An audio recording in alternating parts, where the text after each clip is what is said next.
time is now 5:33 p.m. Today is March the 8th of 2022. This is the regular scheduled meeting of the Richland 1 Board of Commissioners. Pursuant to the Freedom of Information Act, FOIA, the public will be provided access to the live stream of this meeting via the district's website at www.richland1.org, as well as in person with limited seating. We do have an agenda set before us for executive session with an Office of the Board. Item 3.1, which is a parent appeal hearing, and 4, which is the Office of Human Resources, which is our personnel HR updates, as well as a hiring of personnel. Is there a motion to go into executive session? I move that we go into executive session, Chair. Second. It's been moved by Commissioner Bishop, and it's been seconded by Commissioner Myers. Now the point of question or discussion. Seeing none, hearing none, we will call for the vote.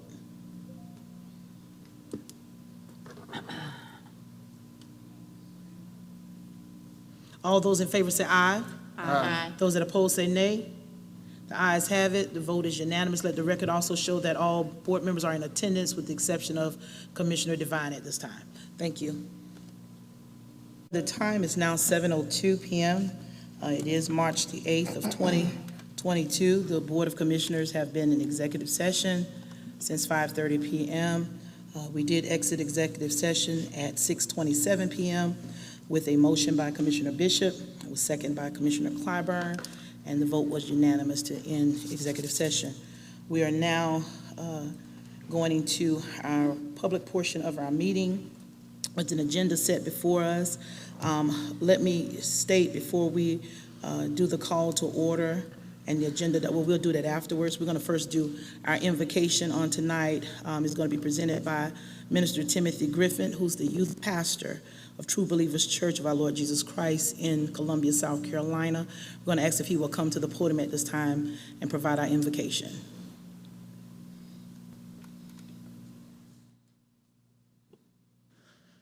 Let us look into the Lord. Dear Heavenly Father, we just want to thank you. We thank you for this time. We thank you for this space. We thank you for everything that you have done for us this far. Right now, Lord God, we ask that you be in the midst of this meeting. We ask that you lead everybody that's here on today. We ask that you open up our minds, open up our hearts, open up our ears. Allow us to all be on one accord, Jesus. Allow us all, Lord God, to be unified so we can edify your kingdom, Jesus. We ask that you continue to bless all the students within inside of this school district and all the students across the nation. We ask that you continue to watch over this board, lead them and guide them, Lord God, as they lead this school district. And we ask that you continue to bless all of our leaders. Right now, Lord God, we ask that you just continue to be with us throughout this pandemic, throughout everything that's going on in the world today. We ask that you send your angels, continue to protect us, continue to keep us safe from all hurt, harm, and danger, like only you can. We ask all these things in Jesus' name we pray. Amen. Amen. Thank you so much, Minister Griffin, for being here on tonight. And to my colleagues, if you may recognize him, Minister Griffin is a 2014 graduate of Dreher High School. And he just recently graduated with his bachelor's, I believe, in business from Claflin University, receiving high marks. And he just came out with his first book called Living Beyond. So glad to have you here with us on tonight and the work that you're doing in the Columbia Eau Claire area with our young people there. Thank you so much for being in our meeting.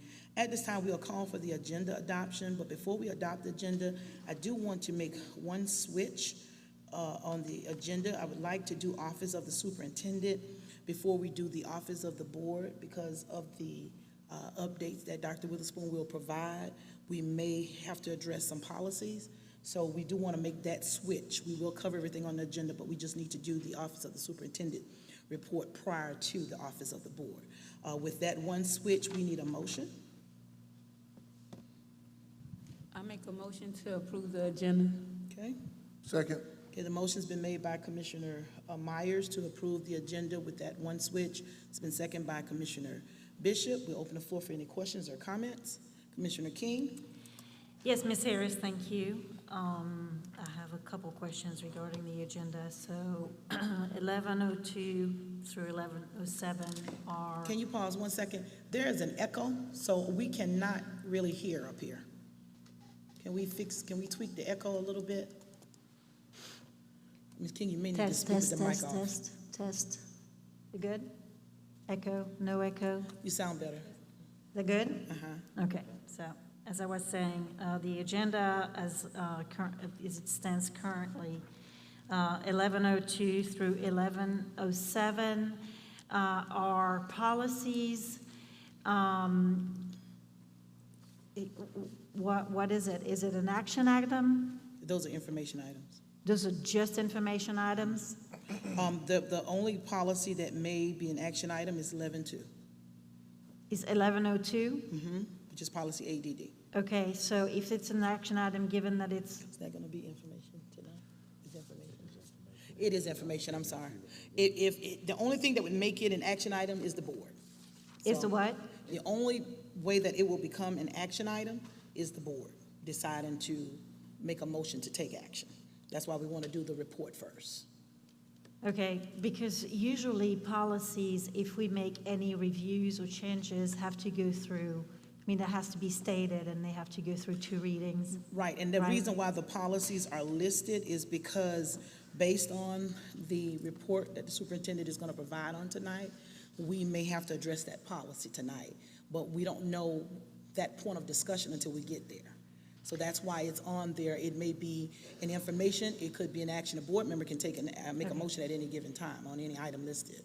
Okay, I get that. Okay. Okay, so my other question was, I do see here, and I'm assuming it's all tied to face coverings, and I'm assuming that this parent survey on mass policy here, is that going to be covered in your superintendent's report, Dr. Witherspoon? Yes. Okay, I do think that it's helpful to list what will be covered. So since it's here and was planned for, then so that our viewers and members of the public know that in your superintendent report, you will give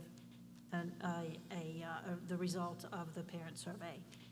That's all I wanted to clarify, Ms. Harris. Thank you. Okay, any other questions or comments at this time? Seeing and hearing none, we will call for the vote.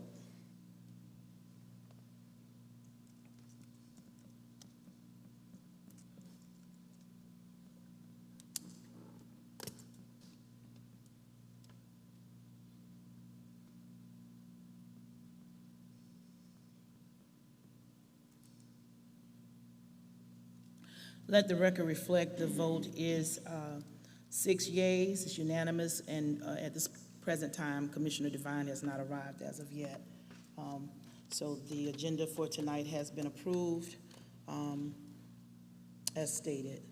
To my colleagues, I'd like to take a point of personal privilege at this time. I was saving this for board report, but I want to go ahead and acknowledge this young lady so she can get home and get to her studies. But I had a special guest that I asked to come and be a part of this meeting. You know, a lot of times we talk about putting a face on our votes. And if you want to see the impact of what we do in this district, we have so many examples all around us. I'm going to ask this young lady to stand, and I'm just going to tell you why I invited her to be my special guest on tonight. Michaela Tucker, if you'd stand and turn where everybody can see you. Just to tell you a little bit, Dr. Witherspoon, this young lady has a 5.5 GPA. I'm going to say that again. This young lady has a 5.5 GPA.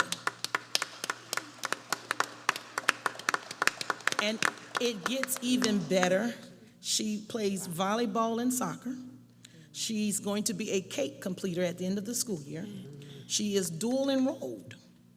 After high school, she's going to be attending a private university where she's going to go into nursing and minor in biology.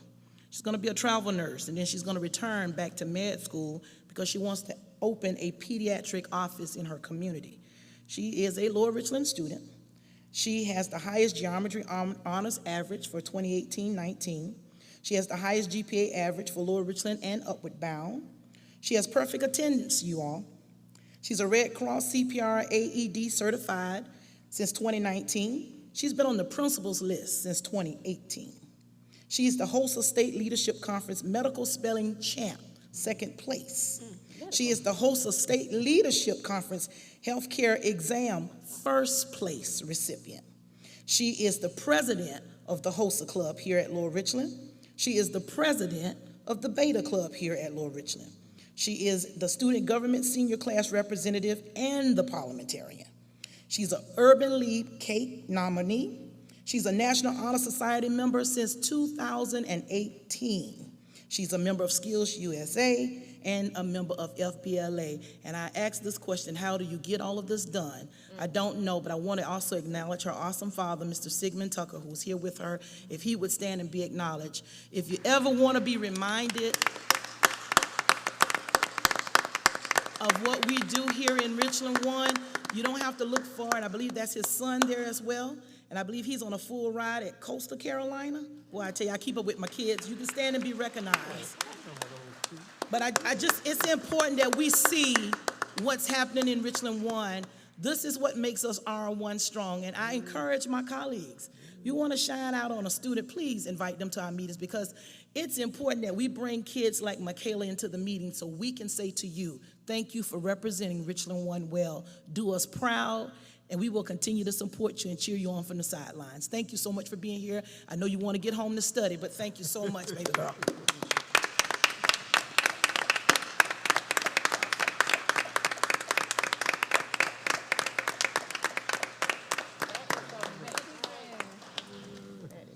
As the saying says, Dr. Witherspoon, great things come from Richland 1. And I believe, as I say to Ms. York all the time, we're going to tell our own story. You know, I hear a lot of times comments are made about a lot of things, but I see something different. Maybe I wear a different set of eyeglasses.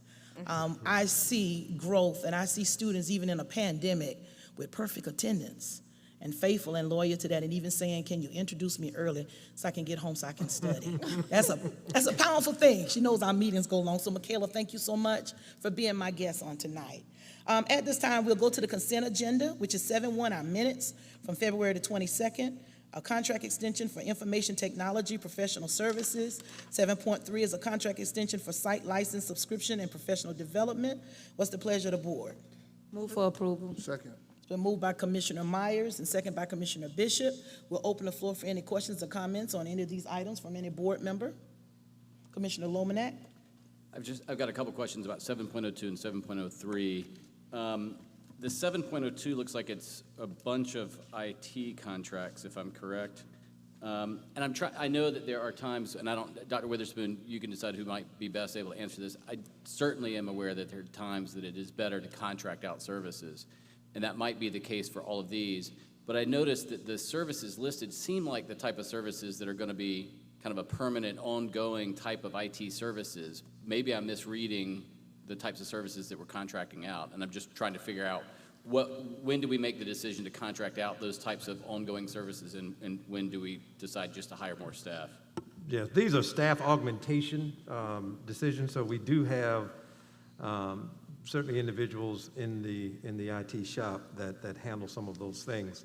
But depending on when certain things happen, that staffing on certain areas may need to be augmented at the terms indicated. So that will depend on when things happen, what happens, the disaster or something to that effect. But we want to have these things in place. Okay, thank you. And the other question I've got is about 7.03, and that is, it's about I think it's licenses for the robots that I think we've previously approved, and it's also for professional development. And I didn't see, maybe I missed it, but I didn't see a breakdown to try to figure out how much are the licenses and how much is the professional development. Do we know that? That information.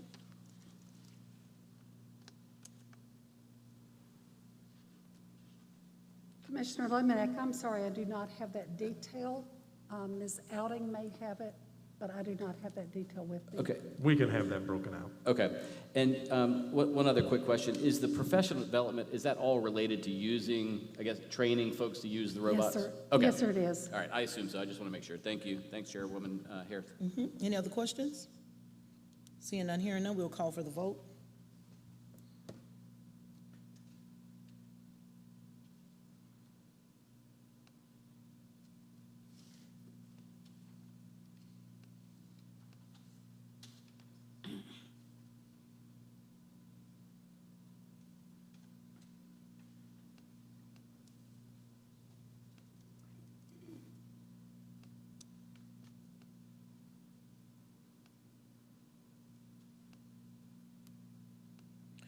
Let the record reflect the vote is unanimous, 6 yeas. So all of the items that were stated previously under the consent agenda have been approved.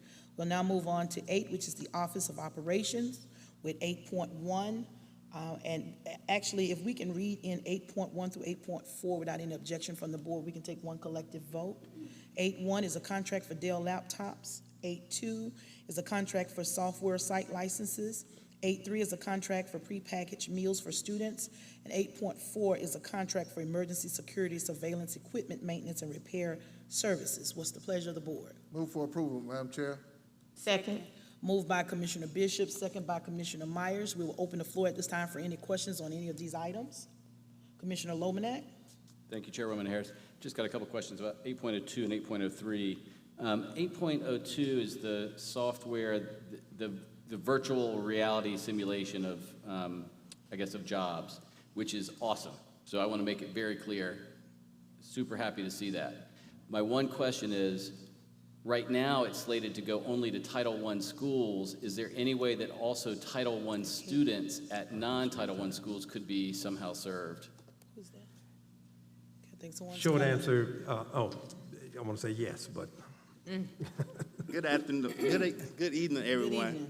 evening. It is slated for all schools. Done. All right, thanks. I don't want to bother you anymore then. You can stay there, because I'm going to have questions for him. You have a question on that, else you can come back. Is it Kate? Is it Mr. Dinkins? Yeah, this is Mr. Allen. I'm sorry? I'm the CTE over numeracy and engineering. Oh, that's right. Uh-huh.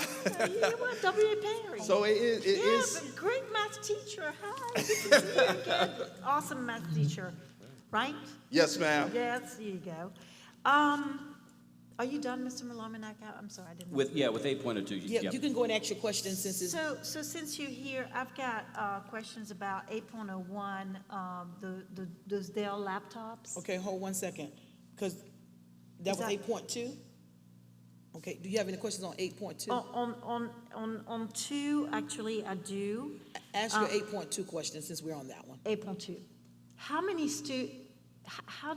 what does it look like? I mean, is it just, is it one student at a time? Is this just one set of whatever virtual? I mean, how does it present itself? It's 10 headsets and handsets, and it's virtual reality, and they have 10-minute simulations. So for students, if we're doing like middle school with career exploration, if we want them to know or find out what's happening in CT, the type of programs that we have at Hayward and across the district, when they get to high school, this will also support that because they'll get 10-minute simulations, and it'll be using the tools and stuff like that, and it'll let the kids know if they're doing it right, if they're using the tools right or wrong, and it gives them an overview of the career clusters. Now, for high school students, it has modules in it where they can get training. So say if a student doesn't take auto mechanics, but they want to get training in auto mechanics, they actually can do the modules, and when they finish with the modules, they can apply for some certifications in that module. So it gives the kids chances to do more than one career cluster based on their schedule. So also, if we have a teacher out or anything like that, they can use the modules in the headsets to the teachers can log on to the modules and see where the kids are in that precise module, how they are doing, because it prepare them for them getting certifications, which we want all our kids in CTE to leave our district with type of certifications so they can go in the workforce. So are you saying that 10 minutes is the actual career, the exposure to a particular career? Is that just that 10 minutes? Yeah, 10 minutes for each career. So it's more than one career on it. It actually hits all the career clusters. So it'll be 10 minutes, say if a child want to go into firefighting and they want to know about, they'll do a 10-minute simulation module. This is for career exploration for our middle school and elementary kids. Now, the modules for the high school students are more than 10 minutes because it's actual training. So for middle school and elementary, it's career exploration. Okay. All right, thank you. You've Okay. answered my question. Any other questions on 8.2? Commissioner Bishop? Thank you, Madam Chair. I want to inquire about the proficiency of not the exploration, but the high school level, when they're going through those modules, there is some type of mechanism or governing Yes. thing to make sure that they don't go through it, but that they are proficient in whatever they are experiencing. Yes, they have online trainers. Yeah, good. That's what I was Also asking. throughout the modules. So when they go through like simulations of different jobs and stuff, the online trainer will let them know if they did it correctly or not. Does the online training also work with our facilitators here as well? Yes. Okay, thank you so much. Good question. Any other questions about 8.2? All right, now we're gonna go back up to 8.1. Mr. Lomax, Commissioner Lomax? Nothing for 8.1. Okay, Commissioner King. Yes, thank you, Ms. Harris. So those Dell laptops are for particularly the summer time, right? Yes, for the, That's what it says, right? Uh-huh. So, so what happens the rest of the year for those laptops? For the rest of the year with, The laptops? meaning, I'm listening. Well, this is clearly for use in the summer, The laptops are just for the summer? but that's what it says. No, it says after school, PRP. Hang on, let me pull it up. I think Ms. Jennings is coming to the mic to respond. So CADE for summer programs/camps.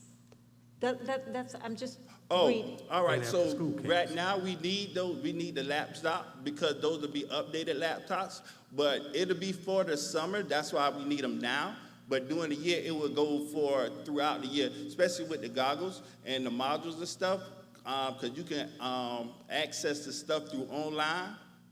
So throughout the year, we'll take those laptops with us when we go to visit schools and stuff for the career exploration. So right now, we need them for the summer camps, because the laptops we have now are kind of like outdated.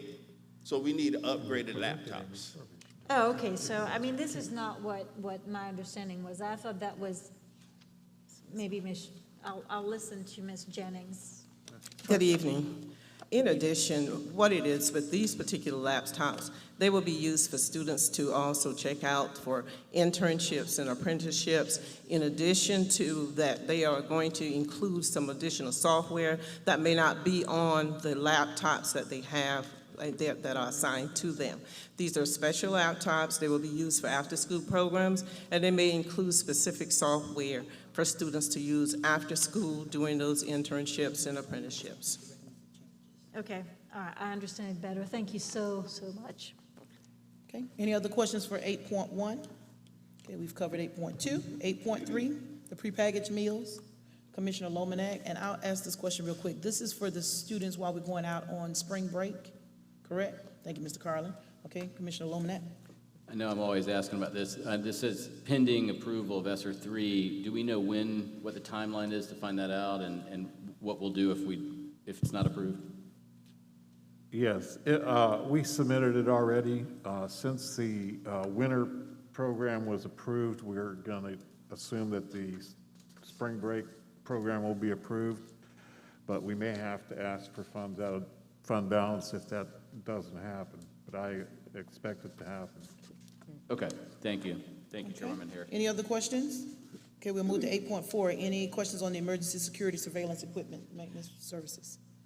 Okay, seeing none, we will now call for the vote on 8.1 through 8.4.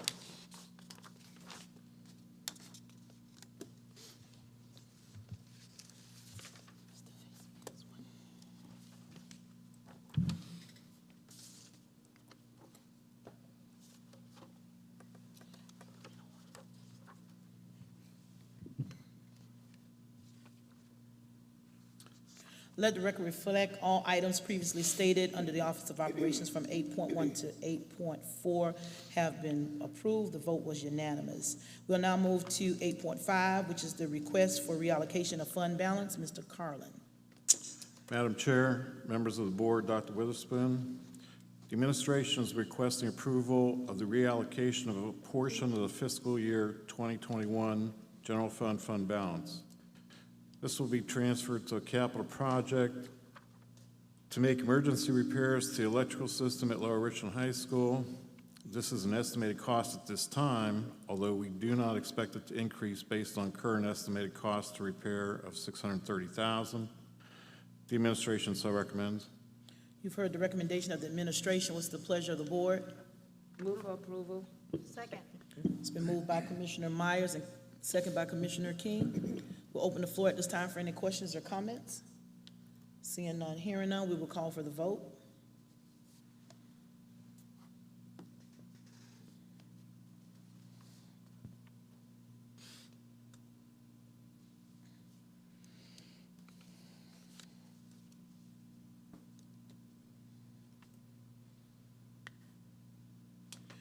Let the record reflect the vote is unanimous, 7 yeas. The item has been approved. We'll now move to the Office of Human Resources. 9.1 is personnel and HR updates. Dr. Long. Madam Chair, Board of Commissioners, and Dr. Witherspoon, the personnel human resource updates were provided for you all during the executive session as information. I'll answer any questions if you all have any. This is an information item. Floor is open for any questions or comments. Seeing none, hearing none, we'll move forward to 9.2, the hiring of personnel. Chairman Harris. I'm sorry, I'm sorry, I Commissioner raised my hand slow. I've got I'm a couple sorry. questions. Dr. Long, I could be wrong. The last time I checked the website, it looks like we've got about 119 teacher openings. Does that sound about right? It's 105. Okay, so it's 105 now? Yes. And do you know how many vacancies we've got? It's 105. Okay. So we seem to be holding steady as of, 8 weeks ago. It's about 104, 105. I guess I'm wondering, do we have a projection for the number of folks that we're going to need to hire to make up what we're thinking we're going to lose this year in terms of teacher and staff? We really wouldn't know until we've issued contracts and received contracts back. We use intent forms to try to gauge about what we're going to have, but we have staff members who will submit an intent form and still don't return.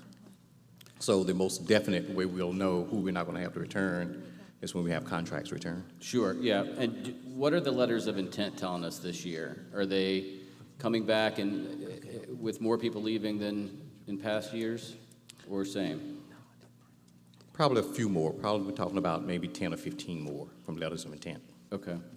And, the recruitment's obviously difficult, which is borne out by the fact that we're barely keeping up despite the hires with the folks who are leaving. Dr. Witherspoon, I'm wondering what are the specific things we're hearing? You mentioned the teacher forum. Are there specific things we're hearing from teachers that we could be doing to convince folks who are on the fence to come back next year? Because I'm worried that what used to be called teacher turnover is just one way now. Teachers leave and we're going to struggle to fill those positions given the teacher shortage.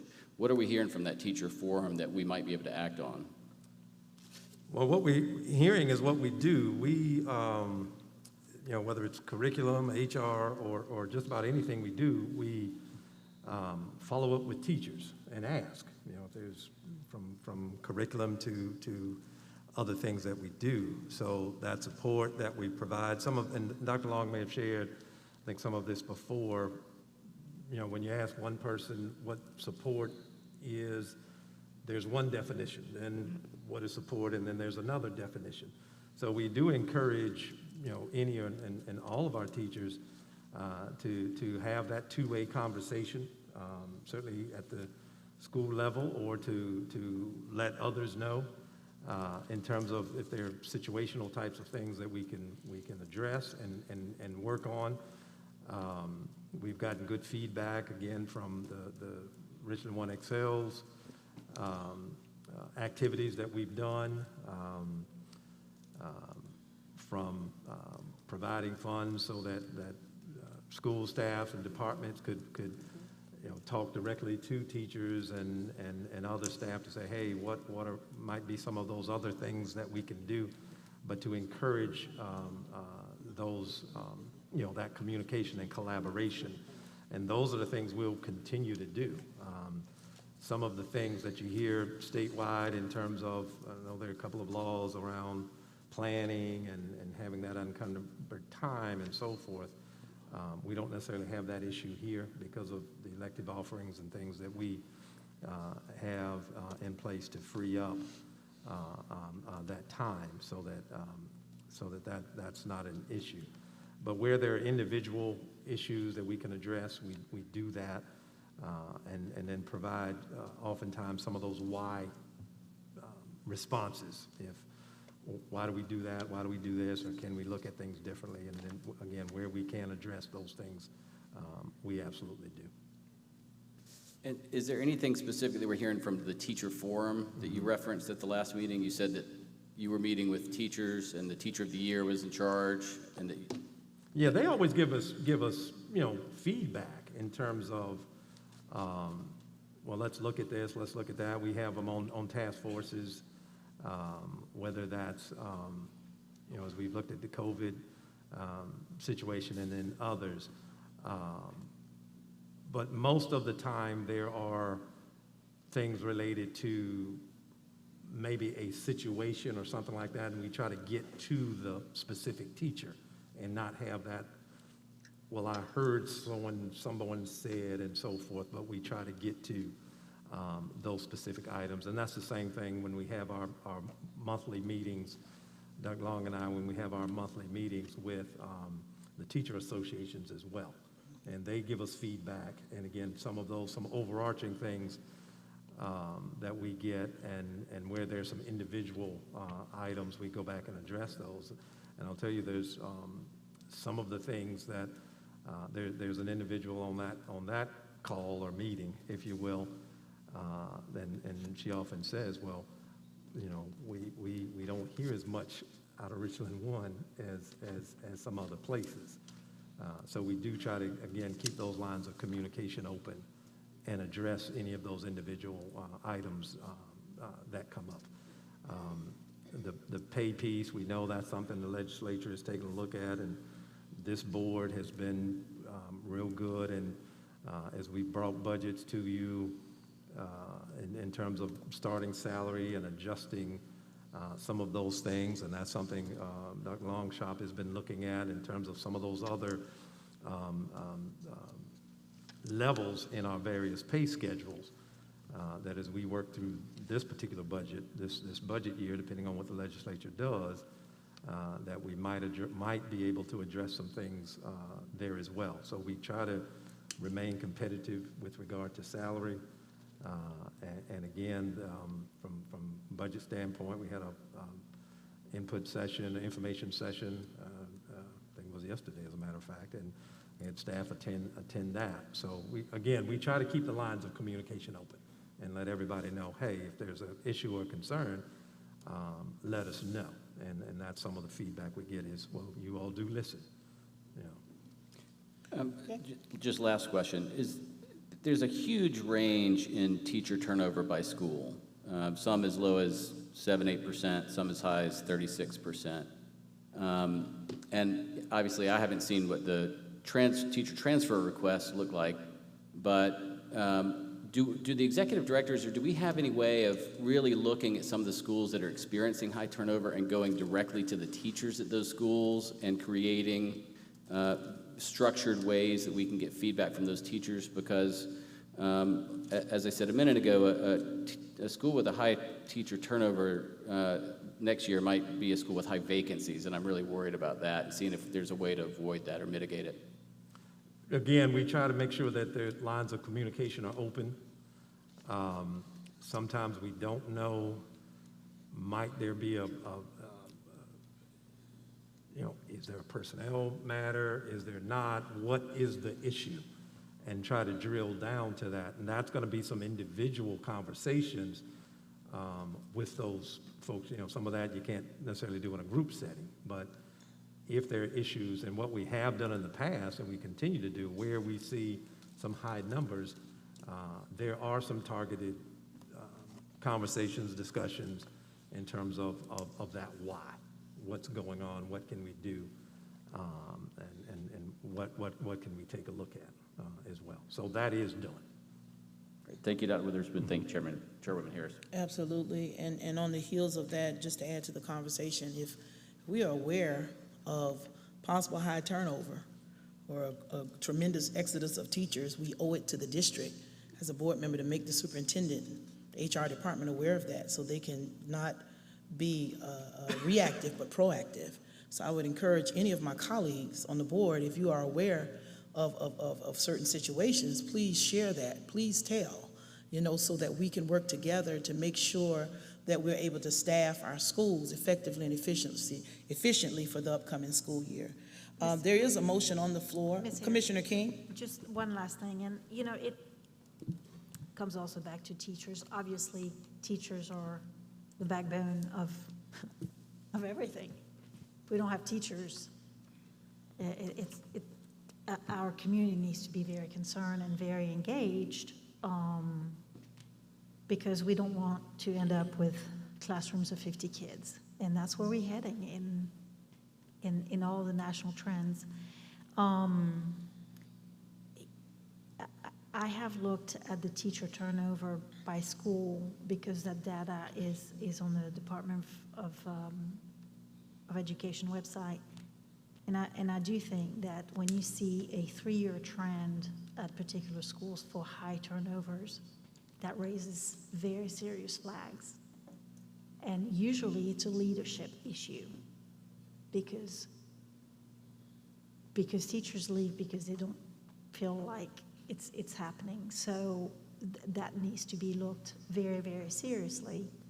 The other piece of it is, we used to have a copy of exit interviews, and what I have read throughout, social media, which is a very legitimate platform, or from SC4Ed or other teacher forums, or just regular other social media platforms, is that it's been very inconsistent for teachers or employees to receive an invitation for an exit interview, and that's concerning. I think that we need to, there are a lot of teachers who are leaving, or staff that are leaving for legitimate personal reasons, family reasons, moving out of whatever, or leaving the profession, but we also need to hammer on why is it that teachers are leaving. And I think I asked in December to get a copy of some exit interviews, and nothing's been provided. So I'd like to read what our teachers are saying. That's really important. It's not just HR's job. I think the board has to read those exit interviews, the good, the bad, the ugly, et cetera. And we talk about courageous conversations, but I'd like to have courageous conversations that lead to courageous actions. We need to listen to our teachers. Thanks. Thank you, Commissioner King. And again, I'll say to you, if we are aware of a major exodus in any school, we owe it to the district to make sure that the superintendent is aware of those. Those are personnel matters that would need to be discussed directly with him. But we need to make sure, I agree with you wholeheartedly, we can't teach children if we don't have teachers. However, if there are issues or matters that the superintendent or the HR department needs to speak to, then we need to make sure that we're putting it in the hands of the people that drive that bus. We don't drive the bus of personnel matters in the district. That's not the role of the board. That's why we have to make sure we give it to those individuals that have been designated to handle that for us. Unfortunately, back in 2018, we knew there was going to be a teacher shortage before the pandemic, right, Commissioner Devine? We learned that in DC. It was going to be over 800,000 teachers, 800,000 nationwide. So this was expected. But what didn't help us was the pandemic. And a lot of the teacher shortage that you see around the country is contributed to the fact that a lot of our universities and colleges did not expect the growth spurt to hit the way it did. So a lot of folk did not go to college to be teachers. But not just that, we also deal with the praxis issue here in the state of South Carolina. We have a lot of individuals that are trying to take the test. So, it's important to be knowledgeable as to why we're experiencing these issues. That's one of the reasons why we do talk about praxis in this district and how the state needs to help us, because if anybody can fix that, Dr. Long, I'm correct, it's them. We are having them take portions of the praxis exam that is not even necessary if they want to teach English or if they want to teach math. They have to take tests that don't have anything to do with what their subject area may be. Am I correct? In some cases, Okay, well, in most cases, from what I'm hearing. no, not in most cases. Okay, But in some okay. cases, they have to take up the PLT, and all of them Right. have to take that, which is a general knowledge Right. exam. Then they have to take one content area. Right, And- okay. And we have some who are struggling, passing Right. both sections of it, as a matter of fact. Right, and I believe that we're expecting something out of these students in the state of South Carolina that even our neighboring state, North Carolina, doesn't. I believe there's some components that we expect, Dr. Witherspoon, Yeah, and there's been some dialogue about this. dialogue about that, and to that end, we understand, like the state of Georgia, for example, has looked at some different assessments and some different ways to ensure teacher readiness, if you will, and South Carolina is investigating that. Right. To see, as you've indicated, what differently could we look at. Right. But that is being done in some other states. Right, and it just speaks to the succession part of teachers. You know, we have them retire every year, but when they retire, we have to have suitable candidates to hire. And if we don't have that, that also creates the teacher shortages. It's not always about a mass exodus. Sometimes the availability is scarce. Sometimes every district is fighting over the same pool of teachers. You know, I'll beat their salary by $1,000 or $2,000, you know, to pull you in. I've had teachers that have said, you know, I live in this particular district and they've gotten me a job there at a school, so it doesn't make sense for me to travel 45 minutes into Richland 1 when I can teach 5 minutes up the road. I hear that all the time, which are things that, as I say to my colleagues, we have to share with the superintendent, that we look at all avenues. It's not always a mass exodus that's creating the shortage. It's sometimes a supply and demand issue. And that is, people are retiring from Richland 1 every year. They've done their 40 and 30-something years, and they're ready to go home and enjoy their retirement. And we owe them that. But at the end of the day, if we're being blocked at base 1 with testing, getting them through some of our programs, I know we've got some student teaching going on in the district. We may need to up that to get more folk looking towards Richland 1 to get them in here. I mean, there are a lot of things we can talk about that needs to be done. Commissioner Bishop, I saw your hand, you acknowledge. Thank you, Madam Chair. Madam Chair, you didn't have to stop. I was in alignment with everything you're saying, because maybe it's just not a capacity issue that we're talking about. It's definitely a capital issue as well. It is. Because we're not just competing with districts next door, we're competing with corporate America. When we talk about what is, being spoken, I want to assure everyone that this is not a District 1 issue alone. This is statewide, nationwide, it's everywhere. And so what do we need to bring to the table that's capital? It's just not financial capital, it may be community capital. Right. As we look at the recent conversation of week to week about this, I hope the community is listening and responding in a sense to help us bridge the gap.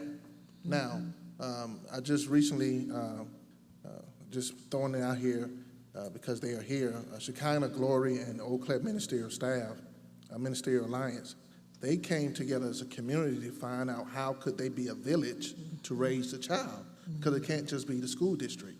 The school district is looking to do what we're doing, hiring personnel, but we need to hire the community. And not in just giving them a contract, but just saying, let's have contact. Let's meet and talk about what you can do outside of the school walls.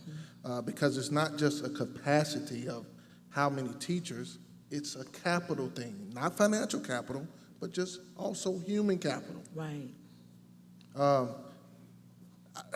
When I hear the conversation, I just want the community to know that this isn't a storm that just happened overnight. It's been a rain that's been trickling for a while. Because we are not just competing with our neighboring districts. Right. The neighbor districts even compete, they're competing with us, but we're competing with jobs that people are leaving the educational world to go work somewhere else. So I think this is something that we are going to constantly put on the table as a district to see how we can get in front of it. But this is just not what this district is facing. It's everywhere.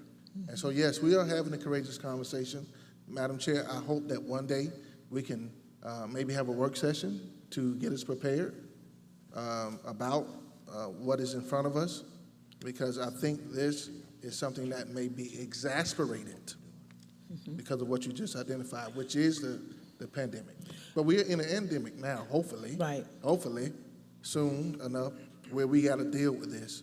And the last thing I want to ask, because it's hiring personnel, would you tell us, Dr. Long, how many teachers would we need for full capacity in this district? Meaning, at an optimum level, how many teachers would we have to hire so there wouldn't be necessarily a vacancy of teachers 109. at the start of the year? What number is that? So you're asking how many teachers we have who work in the district total? Yes. We have over 2,000 teachers. 2,000 teachers? Yes, sir. Okay, so if you were to fill every void, we would have about 2,100 teachers? Around. Rough around that number? Right. So that kind of gives you the scale of where we are. And how many schools do we have in the district? We have 52 locations. 52 in the location. So although we know that there's an ebb and flow of the numbers, we are looking at probably 1 to 2 teachers every school if we did the numbers on the average. It's a good, Right now, yes. Okay, all right, thank you so much. good analogy. Good. Let me mention this to you, Commissioner Bishop. At the board retreat, we will be talking about this. So Yes, ma'am. it's already on the agenda. I'm glad you brought that up. So y'all know we're gonna be there until 2:59 in Yes, ma'am. 60 seconds. Use every last minute. Are there any other questions on the hiring of personnel? Okay, Commissioner Lomanet? I promise I'll be brief. I just wanted, I thought Commissioner Bishop brought up a good point. I do want to say that what I get worried about is that it's not 1 or 2 teachers per school. First of all, we could have 400 vacancies in August, then it's 4 or 5 per school, but it's not evenly distributed. And quite often, it's our students who need the most who end up at a school with the most vacancies. And so that's why when I focus on the teacher turnover rate by school, it's to try to get at the places that I'm scared are going to have 10 vacancies while another school has 1. So that's the only reason that I focus on that, because I think that provides us, in terms of an equity lens, the places to focus on where the biggest problems are. So I just wanted to explain why I was focused on that. Thank you, Chairwoman Harris. Absolutely. If there are no other questions or comments, we will now call for the vote to hire the personnel. Hadn't done that. It was motion, and we've been engulfed into discussion. There was a That was my motion. information item, Madam Chair. That was my information. We're at hiring of personnel? I hadn't gotten to that yet. We got none. Oh, we were just on, I'm sorry. I thought we did have No. personnel. We did hire the personnel. This is It's correct. 19? No. You made the motion. It's been second. That's how we got to discussion. Yes. That was on my personnel HR No, personnel update. was information. Right, and that's where you all started the questions with the personnel HR updates.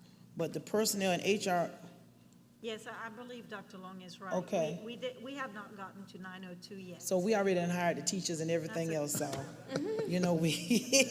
well, let's go back to hiring the personnel, okay? Okay. The administration recommends hiring the teachers on the attached list for the 21-22 year and the 22-23 year. There are 12 teachers listed. We did this. Okay, can we get another motion? Move to approve, Second. said names on personnel. Okay, it's been motioned by Commissioner Devine and second by Commissioner Bishop. We will open the floor for any other discussion. Seeing none, hearing none, we will call for the vote.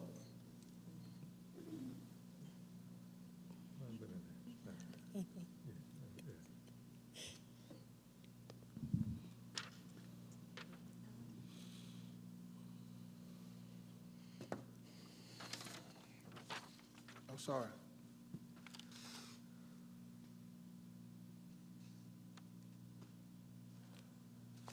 Let the record reflect the vote is unanimous. It is 7-0 to hire personnel as previously stated. Thank you so much, Dr. Long.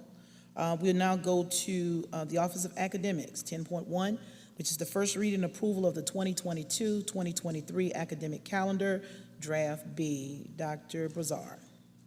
Being Madam Chair, Board of Commissioners, and Dr. Witherspoon, the administration is recommending first reading approval of the 2022-2023 academic school year calendar.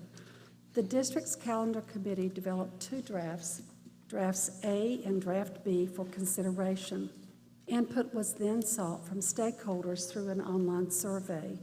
Based on the feedback received, the administration recommends first reading approval of the 2022-2023 academic calendar, Draft B. The administration so recommends. You've heard the recommendation of the administration. What's the pleasure of the board? Move for approval. Second. It's been moved by Commissioner Myers, second by Commissioner Devine. We'll now open the floor for any questions or comments on the calendar. Commissioner Lomanet. Thank you, Dr. Broussard.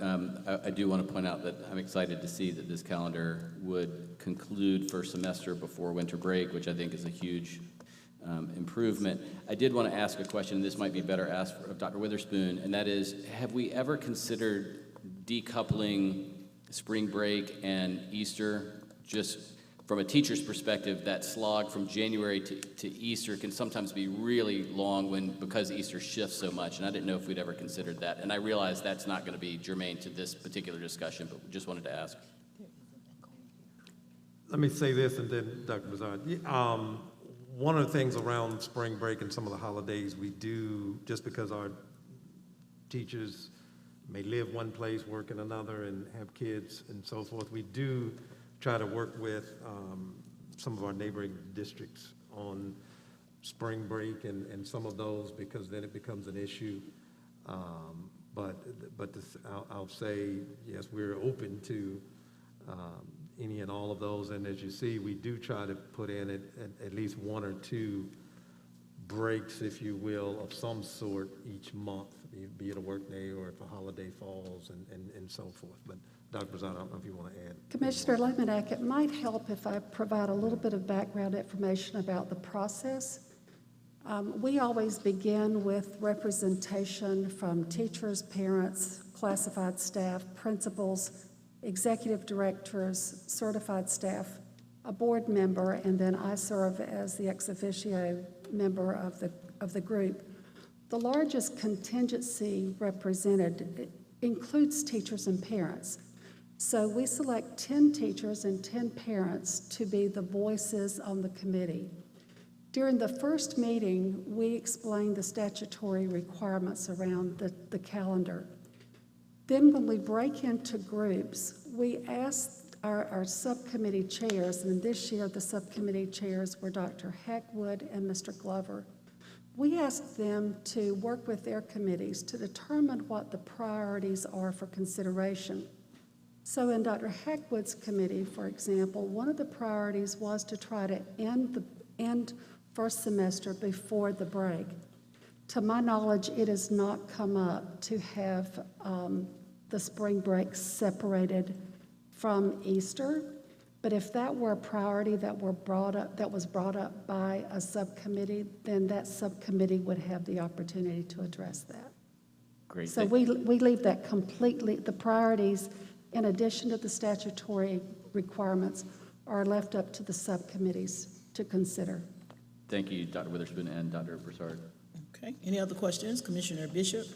Yes, I wanted to ask a question about October 13th and how it counts towards the next 9 weeks. Is that right? Because October 12th is the end of 9 weeks? Yes. And then there is no school on the 14th. Well, on the 14th, that is a teacher work day. Yes. And it's not uncommon for us to perhaps begin the next 9 weeks period and then have a break. So we typically try to have those breaks either on Fridays or Mondays. Okay, so October 12th is end of 9 weeks. Yes. Then they come back the next day, because that is a school day. It is a 9 school weeks. day. Then you have another day. Okay. And for most of our students, that next day just represents a continuation of learning. It's not like we begin total new content just because we've ended a 9 weeks period. Okay. Thank you, Madam Chair. Any other questions on the calendar? Commissioner Devine. Thank you, Madam Chair. I too want to thank the committee for this calendar. We've always tried to end the semester before Christmas, and this is probably the first time since I've been on this board this has happened. So in 14 years, this is great and glad to see this. Let me also add that can you tell me approximately how many responses we've had from the community? Yes, sir. We had a total of 4,198 responses. 2,263 of those were parents, so 53.9% of the respondents were parents. 78 were community parents who did not identify themselves as parents, teachers, administrators, or students. 252 respondents were students, 949 were teachers, 141 administrators responded, and 515 classified staff. All right, thank you. The information is important because we wanted to make sure that we had community input as we have on the committee, but then also from our community as well. So we appreciate the community responding as well. That's probably some of the highest numbers that we've had in recent years, I would imagine. This is a very high turnout. Yeah, Yes, that's sir. good. That's good. Dr. Witherspoon, have we considered at some point to possibly look at doing a modified calendar for the school year, maybe coming up in 23, 24, 24, 25? We've talked about that, and Dr. Broussard's shop has had some conversation with some districts who have gone to that, and it took them about 2 years to get there. Okay. So what we wanted to do with this is get this moving. Yes, sir. And then, as not to cloud the issue, so to speak. Correct. But let's get this calendar here moving, and then we would have some more conversation, discussion. And, Okay. and I just work think that as we out. move forward, and particularly as we talk about, I hate to use this word, learning loss, we need to make sure that our students are in school as often as they can be, so that we can catch up and make sure that they stay up and then exceed where we need for them to be. Right. So just consideration for future calendars. Thank you. Right, any other questions about the calendar? Seeing none, hearing none, there's a motion on the floor. We will now call for the vote.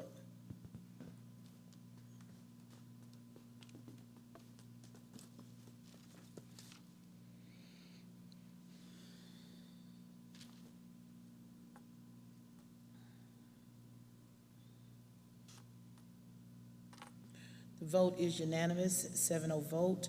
First reading approval of the 2022-23 academic calendar has been approved. Thank you so much, Dr. Broussard. We'll now move on. If we remember, I stated at the beginning of the meeting, the office of the board will go second on tonight because there are some things that we may have to handle as a board after hearing the office of the superintendent's report. So at this time, we're going to turn it over to Dr. Witherspoon to provide our superintendent's report 12.1, and we'll go back to the office of the board. Thank you, Madam Chair, members of the board.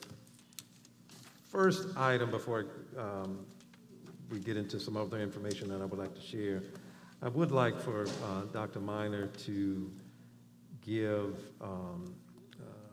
a report out on the survey information, and then following that, we have Nurse Jones to provide some information to you as well.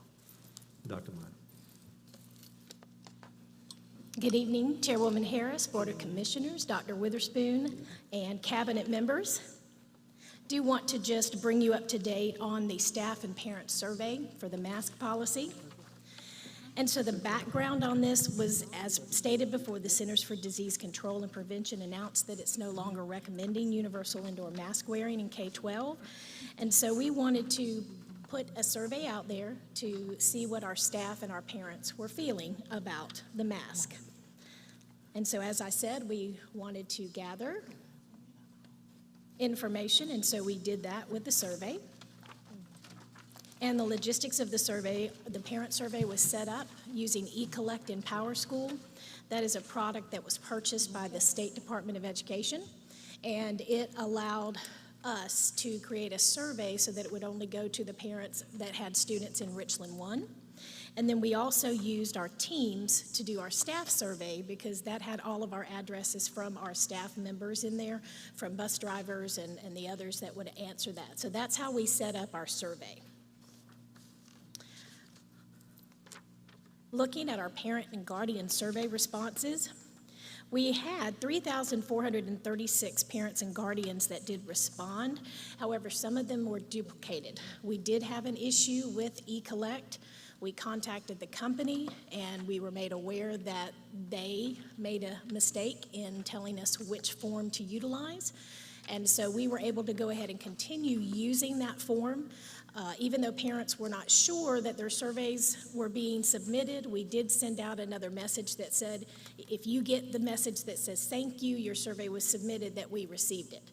And so afterwards, we went in and were able to unduplicate those surveys based on the IP addresses. And so out of that 3,436 parent and guardian surveys, we had 1,445 that were unduplicated, and it truly did not change the option A or option B. I mean, if you look for the duplicated, we had 66.8% option B, unduplicated was 62.7%, and option A, all the responses 33.2%, and option A unduplicated 37.3%.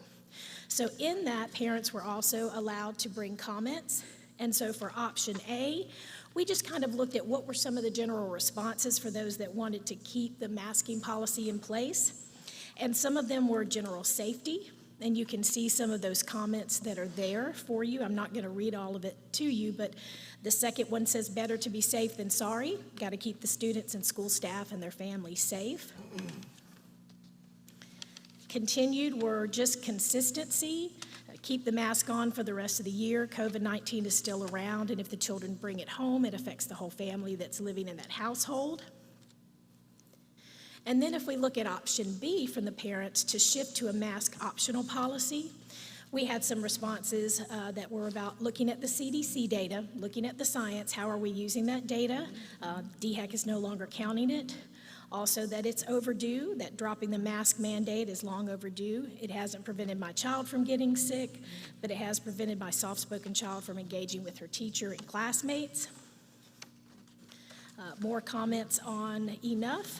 And then also optional, that it really appreciates all the district has done to keep our kids and teachers safe, but now that we know so much more about this virus, I believe it's time for masks to be optional. And then also in looking at comments for both A and B, some of the guidelines that they shared together were when the threat lowers, kids will benefit from a return to normalcy. So parents were saying that who chose both option A and B. They also were talking about vaccination levels, that should play a part in the decision, and that mask optional for vaccinated people. When we look at our staff survey, we had 1,810 individuals who completed the survey. And so with that, we had 44.3% of staff that wanted to go to option B, which is shift to mask optional. And then we had 55.7% of staff that wanted to stay with, I'm sorry, I think I have this the wrong way on there, so I'm going to make sure my colors are correct. But option B was 44.3, and option A to keep the masking was 55.7. And then we broke it down into a few more categories. So you look, we had 24 bus drivers who overwhelmingly chose option A. Teachers were pretty much right down the middle divided with option A and B. Other school employees that weren't teachers, 63% wanted option A and about 37% wanted option B. And then district level employees, department level and office staff, 62.3 and 37.7 were theirs respectively. And looking at some of the staff comments for option A, some of the themes we saw were finish the school year, social distancing is not always possible, express concern for those immunocompromised and or contacts with severe health conditions, and concern that lifting the mask mandate could lead to increased exposure. And we have a comment from a teacher that says, as a classroom teacher with 25 students in an overly crowded classroom, I think we should continue the current mask policy until the end of the school year. Some of the other comments were keep masks until our county and neighboring counties have a low community level. If you remove the mask mandate while the community level is medium, then allow district employees to work remotely. And then I'm afraid if we make masks optional, the numbers in our schools will increase heavily and impact student learning. And if we look for staff who chose option B, which is shift to mask optional policy, we saw some of the themes where it's difficult to enforce the mask policy among students, inconsistent mask wearing, patrolling for proper use, and difficulty with teaching phonics and hearing issues. And some of the comments were, as a speech pathologist, we definitely need more flexibility on masks to ensure that all children have full access to interventions. And one teacher talks about having to constantly tell the students to pull up their masks.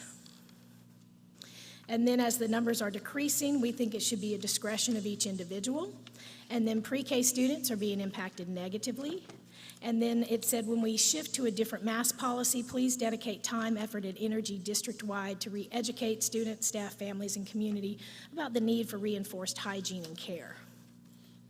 And so looking at comments from staff, both A and B, they were talking about removing the plexiglass desk shields, allowing for sharing of material, preference to move to mask optional when Richland County moves to a low COVID-19 community level designation. Tracking student masking opt-outs really isn't manageable. And one teachers, and most of them said they plan to continue to wear their masks regardless of whether the district moves to masks being optional. So just in a summary, to put all of the responses together, you can say that the parents, 62.7% want to be mask optional, 37.3% want to keep the current policy. And with teachers, we have 55.7%, our staff survey, we have 55.7% that want option A to keep the current one in place, and option B, 44.3% to go to a mask optional policy.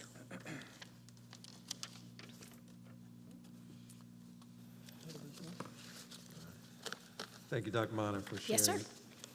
that information. I don't know, Board Member, Madam Chair. any We'll open questions the for her, floor or for you any want- questions Okay. on the data that was provided by Dr. Minor. Are there any questions? Okay, wonderful, no questions. All right, now we have the nurse. Nurse Jones, yes. Okay.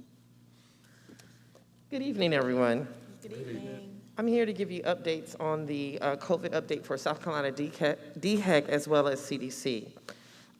This was February 22nd for South Carolina DHEC with the latest updates. They did change as far as the mask use. DHEC recognized that mask wearing in school is most beneficial in the following conditions. The county is substantial or high transmission as reported by the CDC, and there has been an outbreak in a class in the school in the prior 10 days. That's found on page 7 of their interim guidance.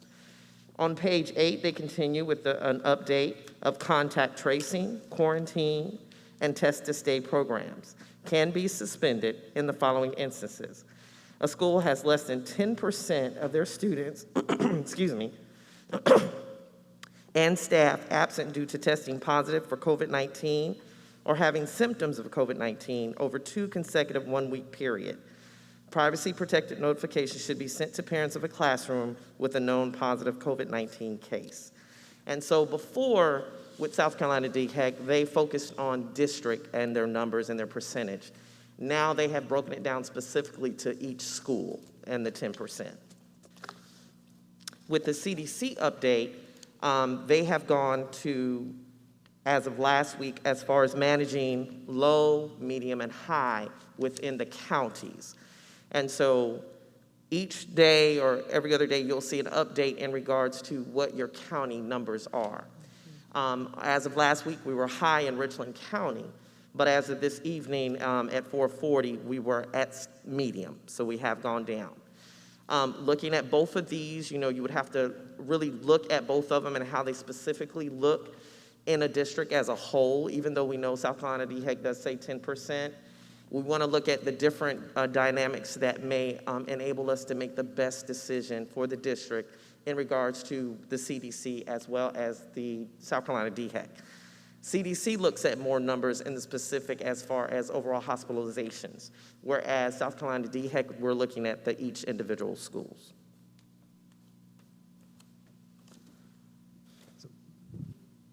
Madam Chair, again, Nurse Jones, we thank you for sharing that information and any questions that you all may have for Nurse Jones. Floor is open. Commissioner Bishop? Yes, I want to ask a question. This is Commissioner Bishop. At one point in time, they talked about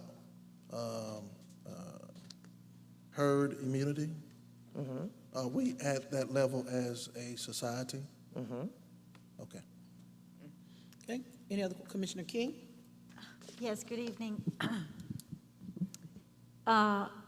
Is it on Thursdays that usually the GHEC comes out with, or CDC comes out with? Yes, ma'am. ZHEC is moving to that Thursday, yes. All right, so medium was actually last week as of last Thursday, right? That was, And so, We're gonna, excuse me, we Ms. King. expect. I'm Hold sorry. 1 second. We're gonna ask that you please refrain from that so everyone can hear the information. You all were applauding, and we didn't even hear what was said. So I'll please repeat don't that. disrupt the meeting. Thank you. Commissioner King, continue. So we also expect, I mean, it's medium, we're all glad about that. So in a couple of days, I guess, there will be another, they're updated every week, yes, ma'am. right? Okay, right. Thanks. Okay, all right. Any other questions or comments? Commissioner Myers? I would just like some clarification. I believe they stopped some of the drive-through testing, correct? And they're doing more at-home testing for COVID-19? Yes, ma'am, that is correct. And at-home testing for COVID-19 do not get reported, correct?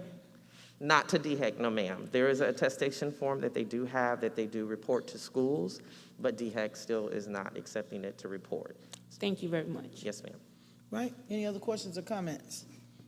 Commissioner King and then Commissioner Clyburn. All right, so I'm looking at the COVID dashboard here for the district, and hey, it's as of today, so it's updated. So let's see, I mean, it's pretty encouraging. Is your shop updating those numbers, Ms. Jones? Yes, ma'am, we're part of that process. Okay, all right, thank you. Commissioner Clyburn? So I have a question about the survey. Survey, Yes, okay. we're not on that anymore. We did survey, but we'll bring survey Oh. back. Well, I can wait. I mean. No, if you we- can go ahead. We can go ahead. Stay close by, nurse. Yes, ma'am. Yes, hi. Hi. Commissioner Clyburn, how are you? Good. So I had a question about the overall percentage of the teachers and staff responses and the parent responses. I don't know if it's as simple as me adding some percentages together to get the figure, but as far as the breakdown for overall, is that given, here? The last Am I- page is a summary, so Okay. that has everything from the parent survey is on top, and then the staff survey is is at the bottom, and those are the totals for both of Oh, them. those are the totals. Okay, Yes, I just ma'am. wanted to make sure. And then within the PowerPoint, there is a separate one that goes through the parent totals and their comments. And then also, I don't have a slide number, I apologize for that, but, so there are, but the last page is just that summary total altogether. Okay. Okay, thank you. Yes, ma'am.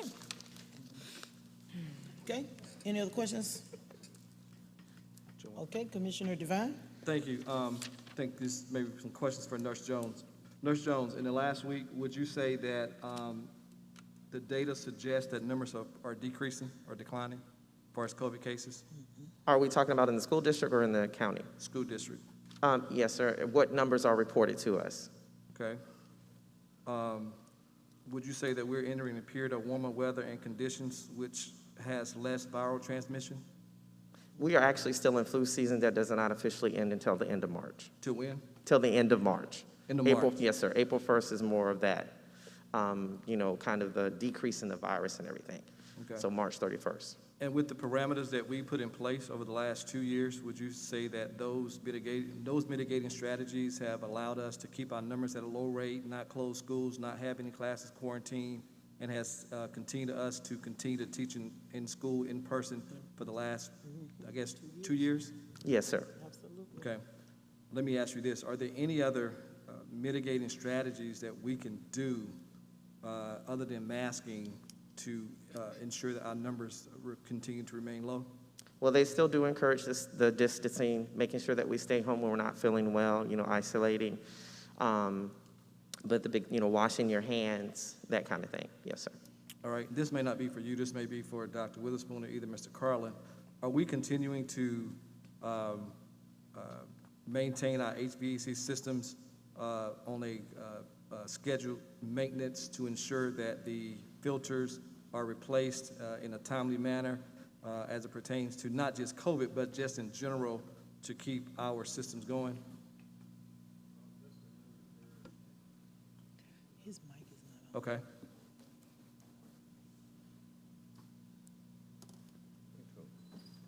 For those of you who didn't hear Mr. Carlin, he said Mr. Henry will come down, and he's here, and he will respond to that question.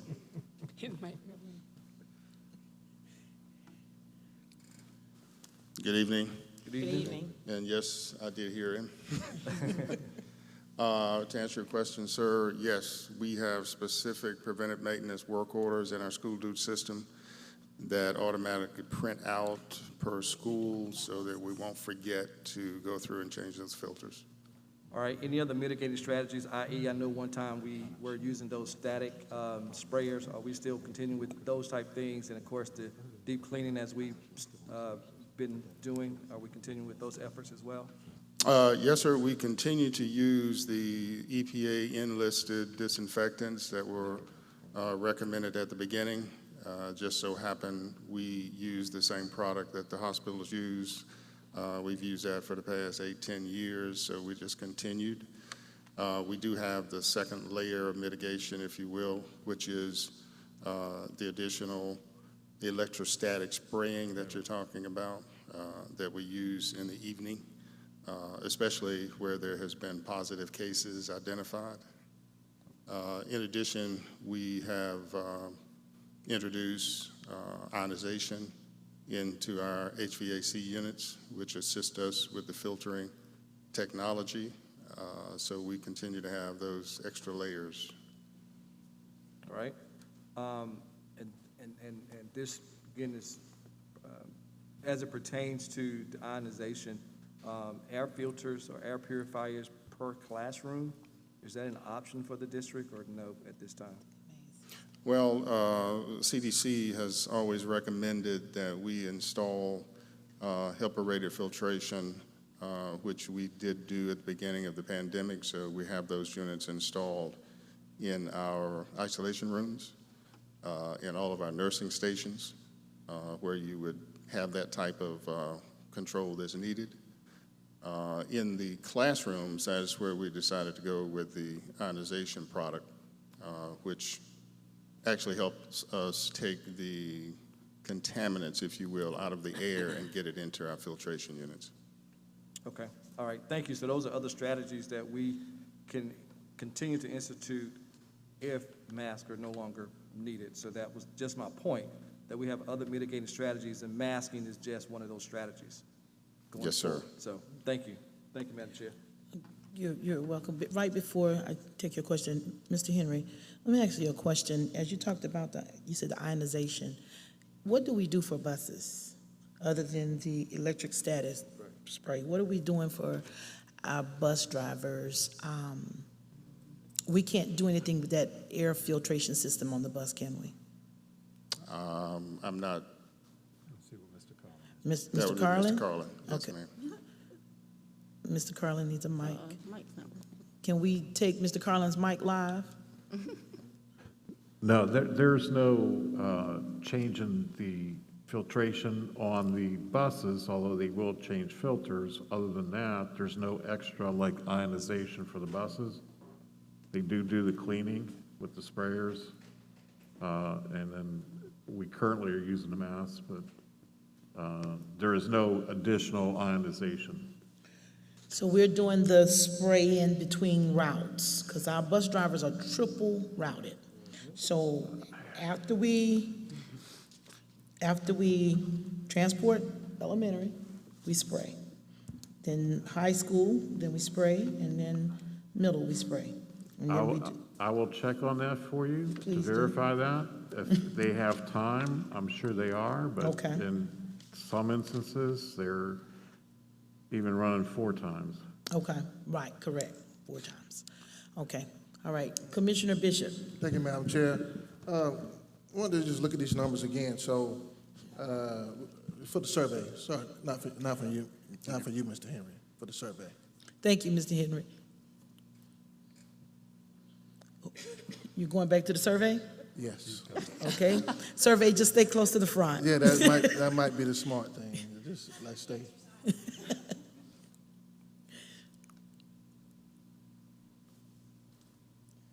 So 1,810 people responded to this survey, correct? For staff, yes, sir. For staff? Yes, sir. Dr. Long, can you help us with this? How many staff members do we have? 4,200. About 4,300 staff members. So less than half of our staff responded to the survey. Okay? Back to the survey. I'm looking at the numbers, 1,445 unduplicated. So even if that was one parent per household, is that the way I'm reading this? If I was saying that? Yes, sir. It should be 1 parent per household. Yes, sir. That's right. what the eCollect survey was supposed to do with the form we used, and it messed up, so we went in the back way to make sure that we took out the duplicated responses. Yes, sir. So 1,445 parents responded. Yes, sir. Dr. Witherspoon, you probably don't know how many parents we have, but how many students do we have in Richland 1? Including pre-K, roughly 22,000.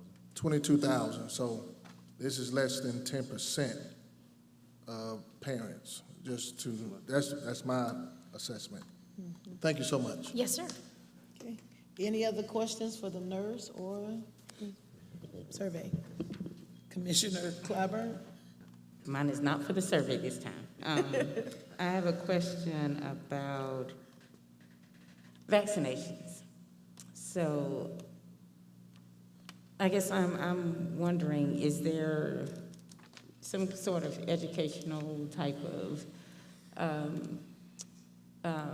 action that we can take, and maybe this would be public relations and communications as well, but is there something that we can do to try to push that a little more, depending on what decision is made in the future on this topic, with our students and with families in general? Yes, ma'am, that's something we definitely can look into. Okay. And then, there's one other thing.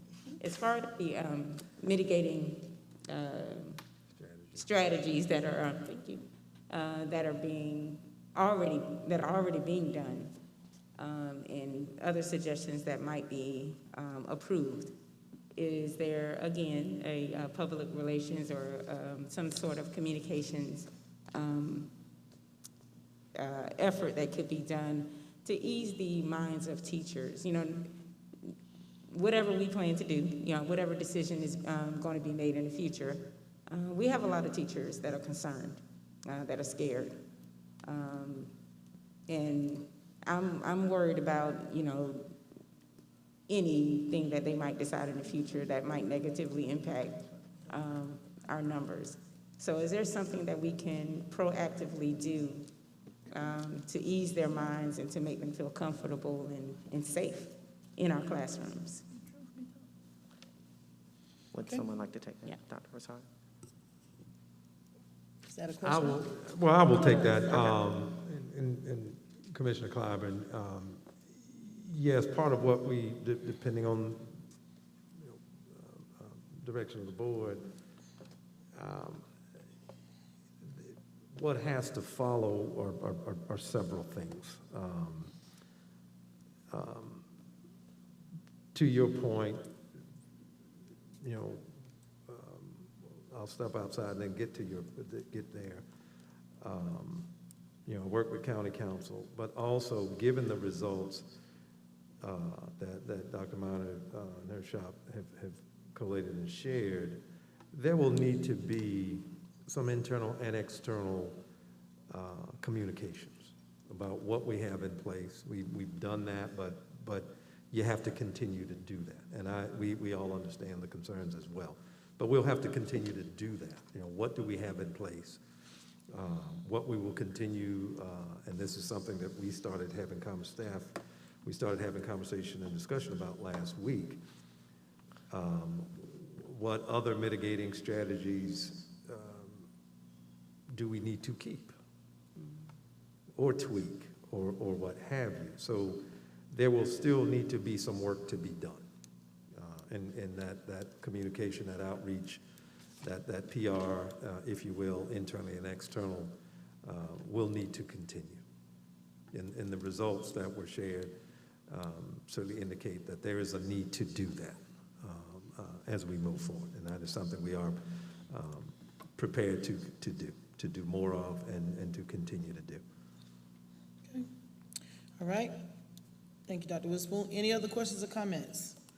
Commissioner King. I'm going to get right to it. Dr. Witherspoon, in the past, I think the board in general has let you make recommendations or just say, we're now good to go. Do you have something to bring us tonight? I mean, the elephant in the room is, are we going mask optional or not? And that's everybody wants to know. People who want to keep their mask on and people who don't. So let's get to it, please. Commissioner King, I think he's going to get to that, but I think out of a courtesy, we are allowing the board to ask questions. I understand that. I'm just saying. I think I think that once we can answer that, there will probably be other discussions. I think the questions are very good, Ms. Harris. My question is there something that's coming? I do believe that he has some more information to share with us, but I think it's important that all of our colleagues have an opportunity to ask their questions. They are receiving the survey results tonight for the first time. They're also having an opportunity to talk to the nurse, because even if Dr. Witherspoon brings a recommendation to the board, it's the board's decision.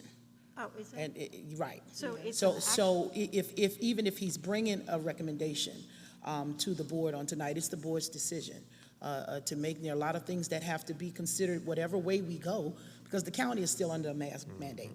So it's a lot going on there, a lot of moving parts. So Dr. Witherspoon, I know there's some other points you wanted to make in your notes. We're going to let you continue, but I wanted to allow all board members to ask their questions, and I think we've exhausted that discussion now. So Dr. Witherspoon can continue in his report. Excuse me, Dr. Witherspoon, before you begin. Yes. I just wanted to clarify something. I think it was a mistake or a misunderstanding in regards to the way the CDC reports. The information is collected on Thursday, but they usually use 24 hours before they actually put it out on that Friday. So the correction, the statement of last week we were high is correct, because it did not get posted on Friday for this week up to claim it for medium. So I just wanted to clarify that. Okay, everybody good? Dr. Witherspoon. Thank you. And again, I did share just some points in terms of, as the chair mentioned, Richland County Council needing, time to work on an internal, external communication plan. What's that, and also what time that we could inform and get that out, and then again reviewing those other safety protocols and mitigating strategies and factors that we have in place. So those are the points in addition to what has been shared previously, Madam Chair. So do you want a recommendation? It's up to you, Dr. Witherspoon. That being said, Madam Chair, members of the board, it is the recommendation of this administration that effective Monday, March 14th, Richland 1 transition to a mask optional stance as it relates to policy ADD. And the rationale, again, for that delay is, again, county council getting an internal and external communication plan together, get that out to staff, have those conversations, discussions, and time for us to look at other safety protocols that we have in place. Also, Madam Chair, I want to say this. I want to thank this board As we have worked through the pandemic, you all have allowed the administration to work through a lot of the mitigating factors and things that we did over the last year and a half to 2 years, and we're very appreciative of that. And we certainly always kept you all informed of that. And again, we're very appreciative of doing that. But as it relates to this piece, I have to bring this to you because of policy ADD.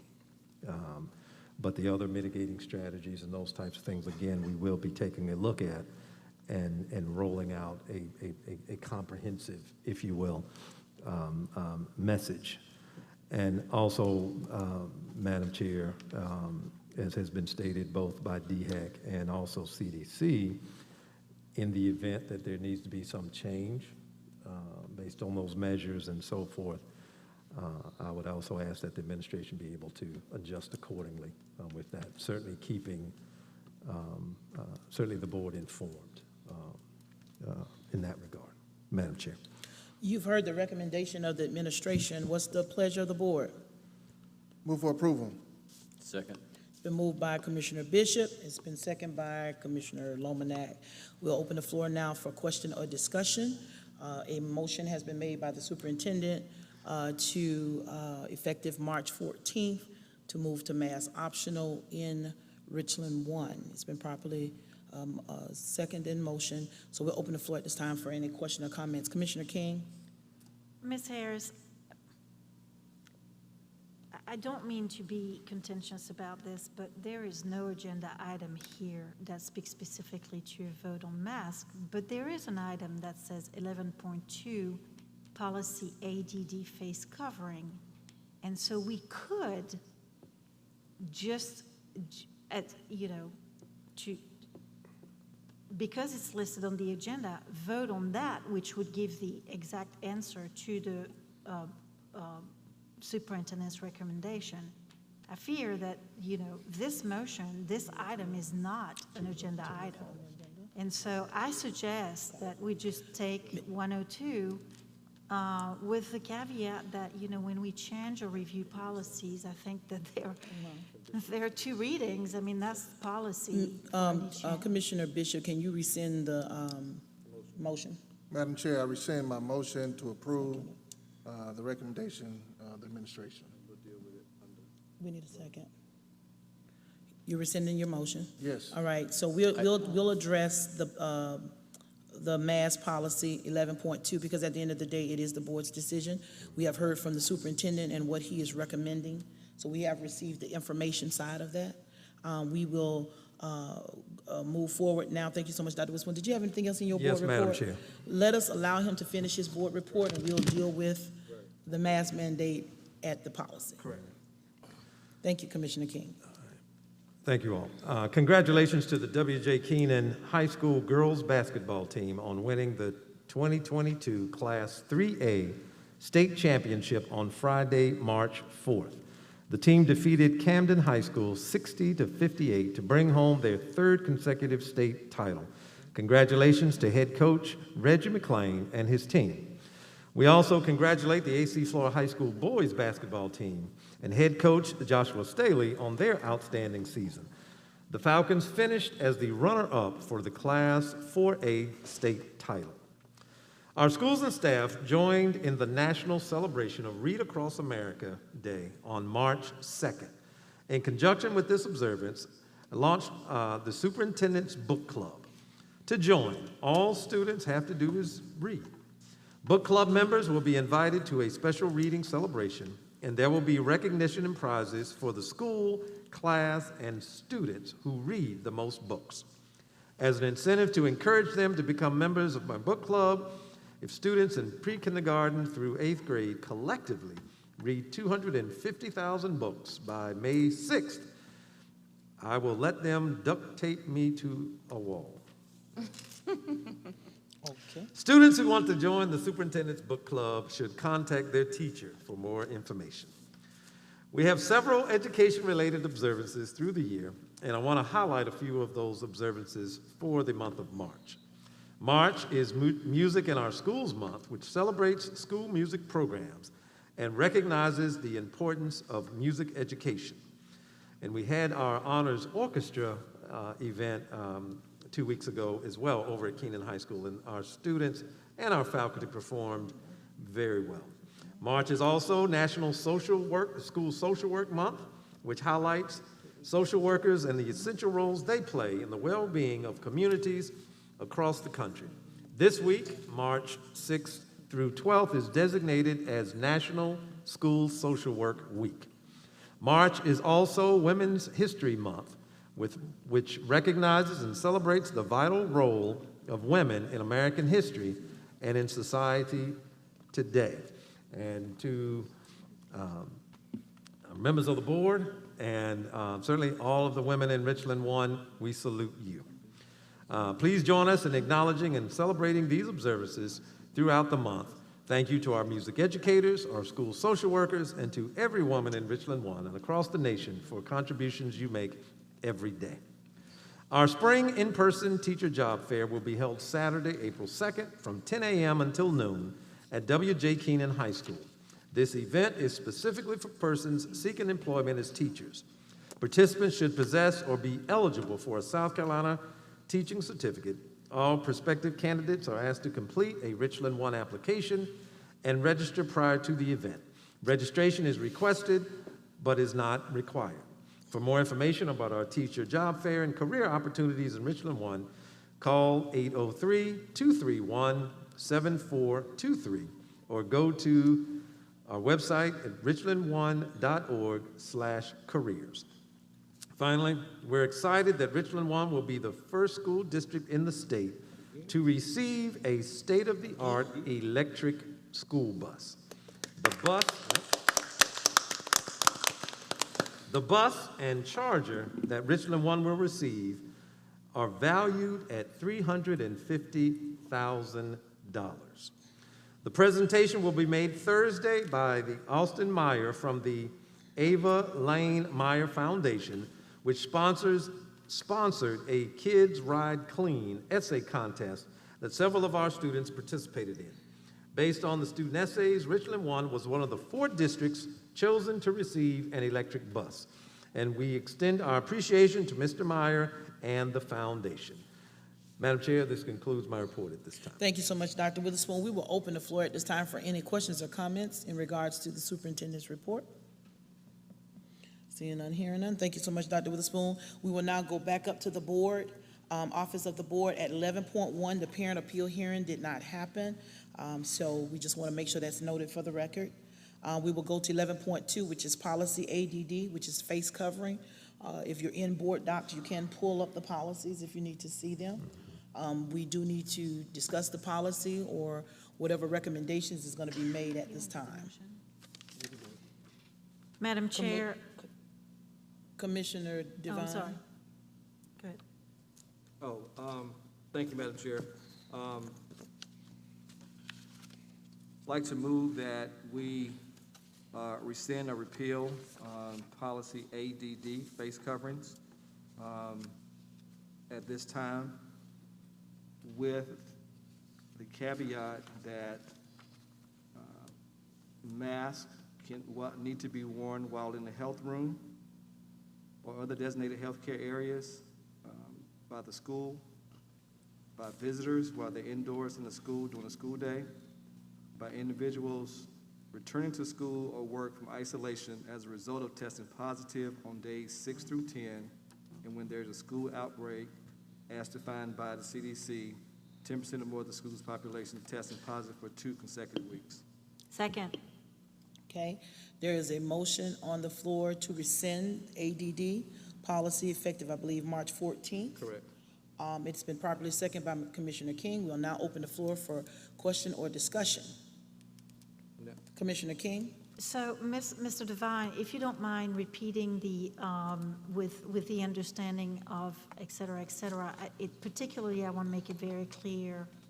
I want to understand the visitors portion.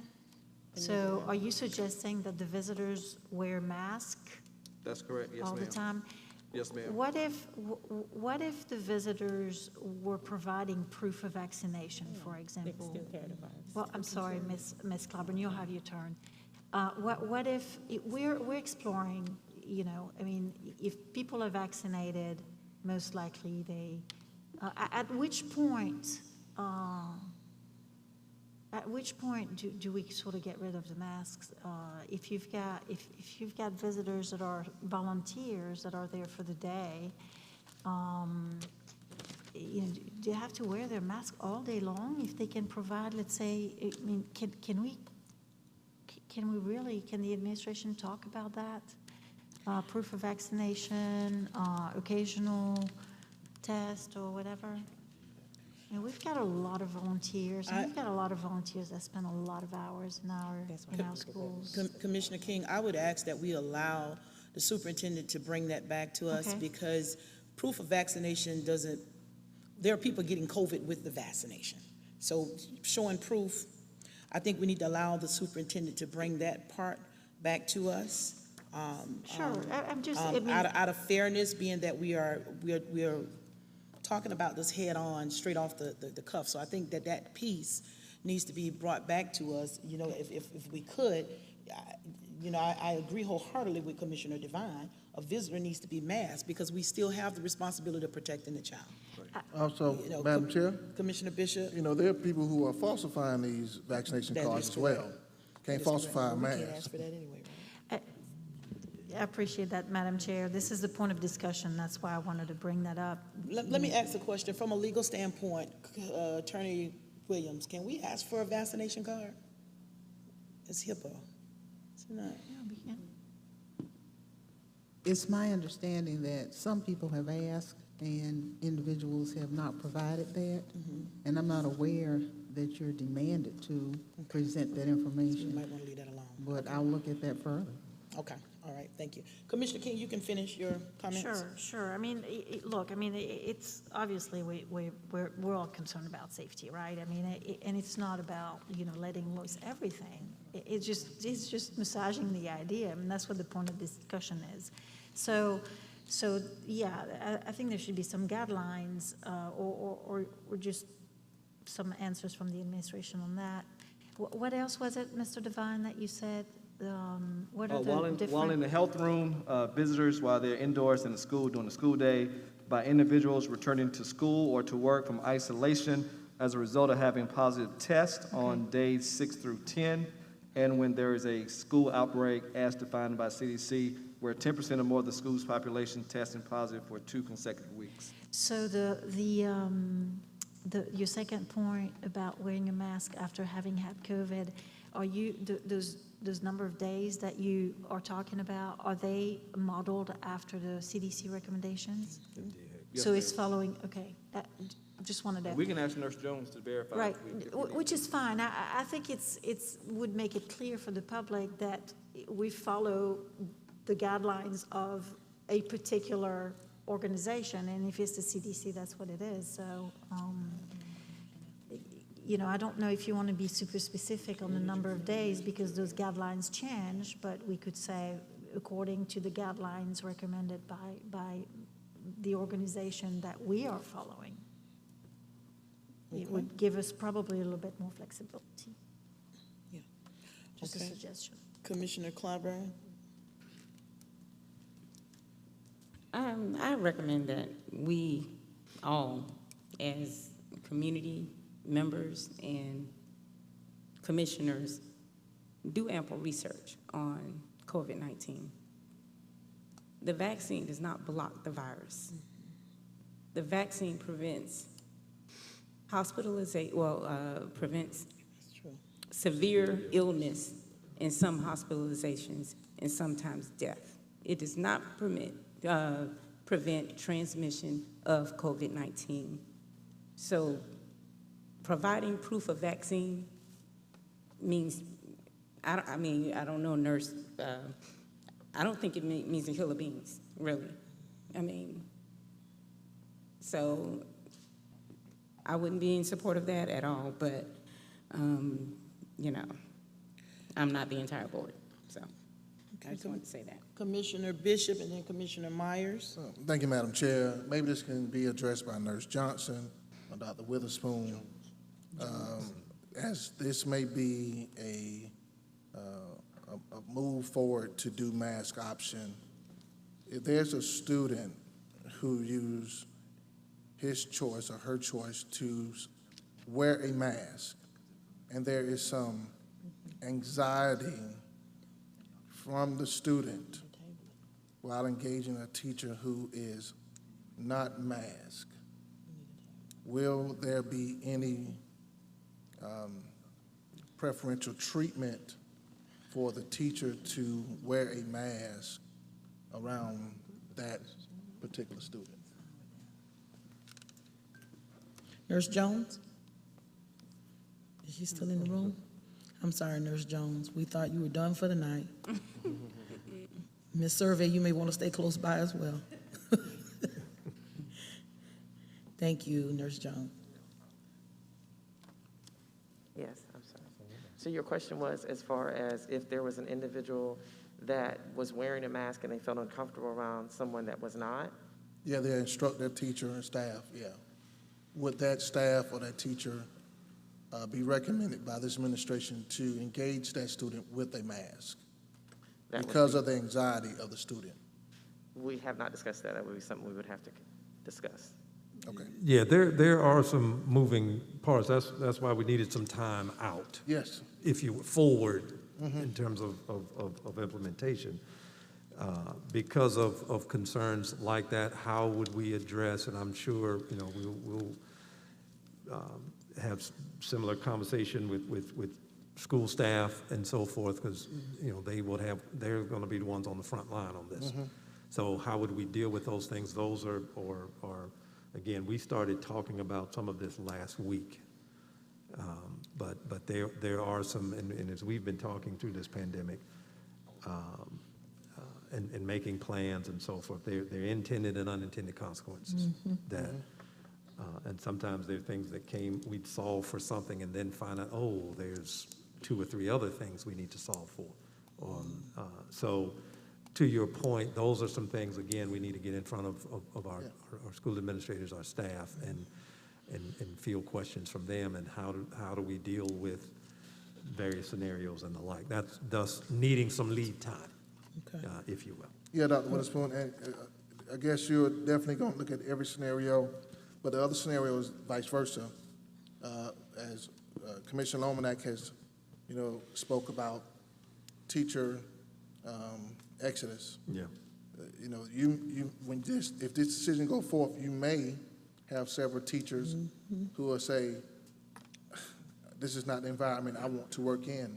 And there may be cases of applications of FMLA or whatever. So when we do vote, go through this decision, I think that we should be prepared for all these scenarios to come forth, because it's just not one perspective regarding this, or even 7 that's sitting on the board. So just wanted to make sure that was communicated. All right, Commissioner Myers. I'm having an issue actually trying to pull up the policy, but I just want to make sure, are they required to wear the mask on the bus, or they have option on the bus?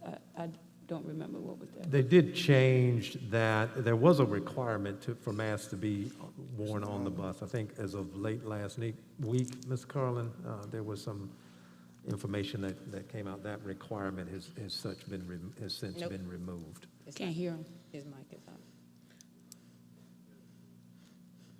Mr. Carlin, you got 2 mics and neither one works? He's got 2 mics over there. I'm going to collect them. Working now. I think the other one is. Okay. It came out last week, and it's optional, but it's also optional for the district to have a mask policy. That is correct. It is optional, but it is optional for the district to still have a mask policy on the bus? Correct. Okay. Well, let me share my thoughts. I appreciate Dr. Witherspoon, the survey. Of course, it does not speak to the amount of teachers and parents that we have in this district. It's a very small percentage, but it does give us the data from those that were able to do the survey. I use a lot of things to determine why I make my decision. We put the mask mandate in place because we're in a pandemic. We're still in a pandemic. But we have the option to go mask optional. It's an option. We have a county that has a mask mandate in place. To my colleagues, with Dr. Witherspoon giving us the March 14th date, and I don't know if this needs to be a motion by me or who, Commissioner Devine, but I would ask that we do a call meeting on Friday in enough time to make this decision so that we can communicate this out to our parents. There are some things that Dr. Witherspoon still needs to bring to us, even hearing that we can still mask mandate on the bus, which is one of the most confined spaces we have. There are concerns there. To make this decision, we have the policy ADD before us, and we have to make a decision about it. The wording of it needs to be critiqued to say whatever it is, Attorney Williams, that we needed to say. So even voting on rescinding the policy and moving forward with March 14th, have no problem with that, but I think we need to make a decision with all of what we need in front of us, Dr. Witherspoon. I don't think we have that tonight. I think tonight we have the survey results. We've heard from the nurse. We've even heard from Mr. Carlin. First, I'm hearing that we could still mandate on the bus, that we had that option. I think it's something that we need to review so that we can make the best decision for the children that we serve. Not knocking the mask option, not knocking the mask mandate. My responsibility is to protect children, protect parents and teachers and the community. And I want to make my decision off of having all of the information in front of me, not portions, but all of it. So you all can tell us how we want to proceed on tonight. Mr. Devine has made a motion to rescind the policy. However, we are under a county mandate. So do we need to now talk to county council as to the decision that we're wanting to make? Because we're still under a county mandate. So is that a discussion that needs to happen or what? Madam Commissioner Chair, Bishop? the county mandate is for another 60 days? Another 60 days. Okay. So I just, if we drop the mask mandate, we are still under a county mandate. So how do we proceed? So do we now take the information that we've done a survey? Hey, this is our desire to do X, Y, Z. We are going to forego our policy. Effective March 14th is something the county may want to look at. We have to look at all moving parts to make sure that we even stay in compliance, because there's an ordinance out there still that we're subject to. So, yep. And let me be clear, this discussion is on the panel up here. We don't need any comments from the audience, and we're going to ask that you respect that. Okay? Well, then we're going to ask that you leave the meeting. Thank you so very much for attending tonight.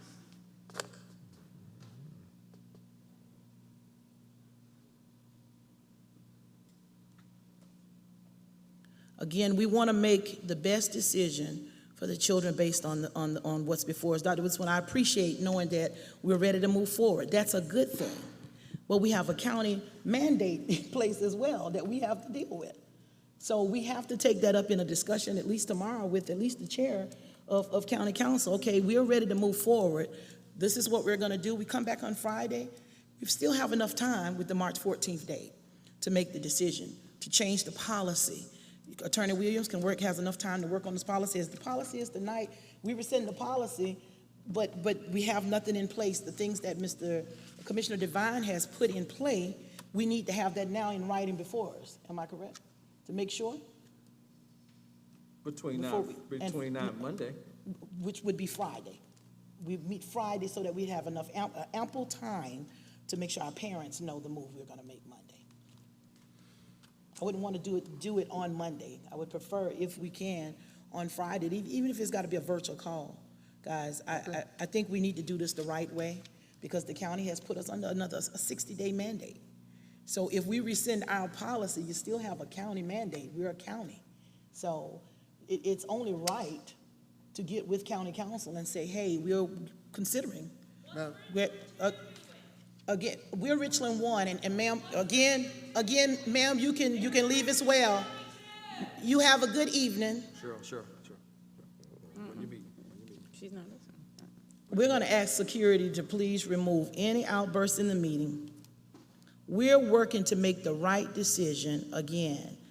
Now, to the audience, you're here to observe the meeting, and at the appropriate time, we allowed you to make your comments. It was doing public participation. We are no longer at that part. Now, the board is trying to make a decision that's in the best interest of all children. I don't serve one or two. I serve 22,000. So with that being said, we want to make our decision based on facts. We want to make sure that we stay in compliance with the county's ordinance. And I think that Friday gives us enough time to do that. So the board, y'all let me know what we want to do. Is everybody okay with Friday? You need a recommendation? Yes, Chair? somebody do something Ms. Harris. so we can move forward, Mr. Bishop. I move that we have a call board meeting on Friday. There's a time that you have identified as chairwoman. Second.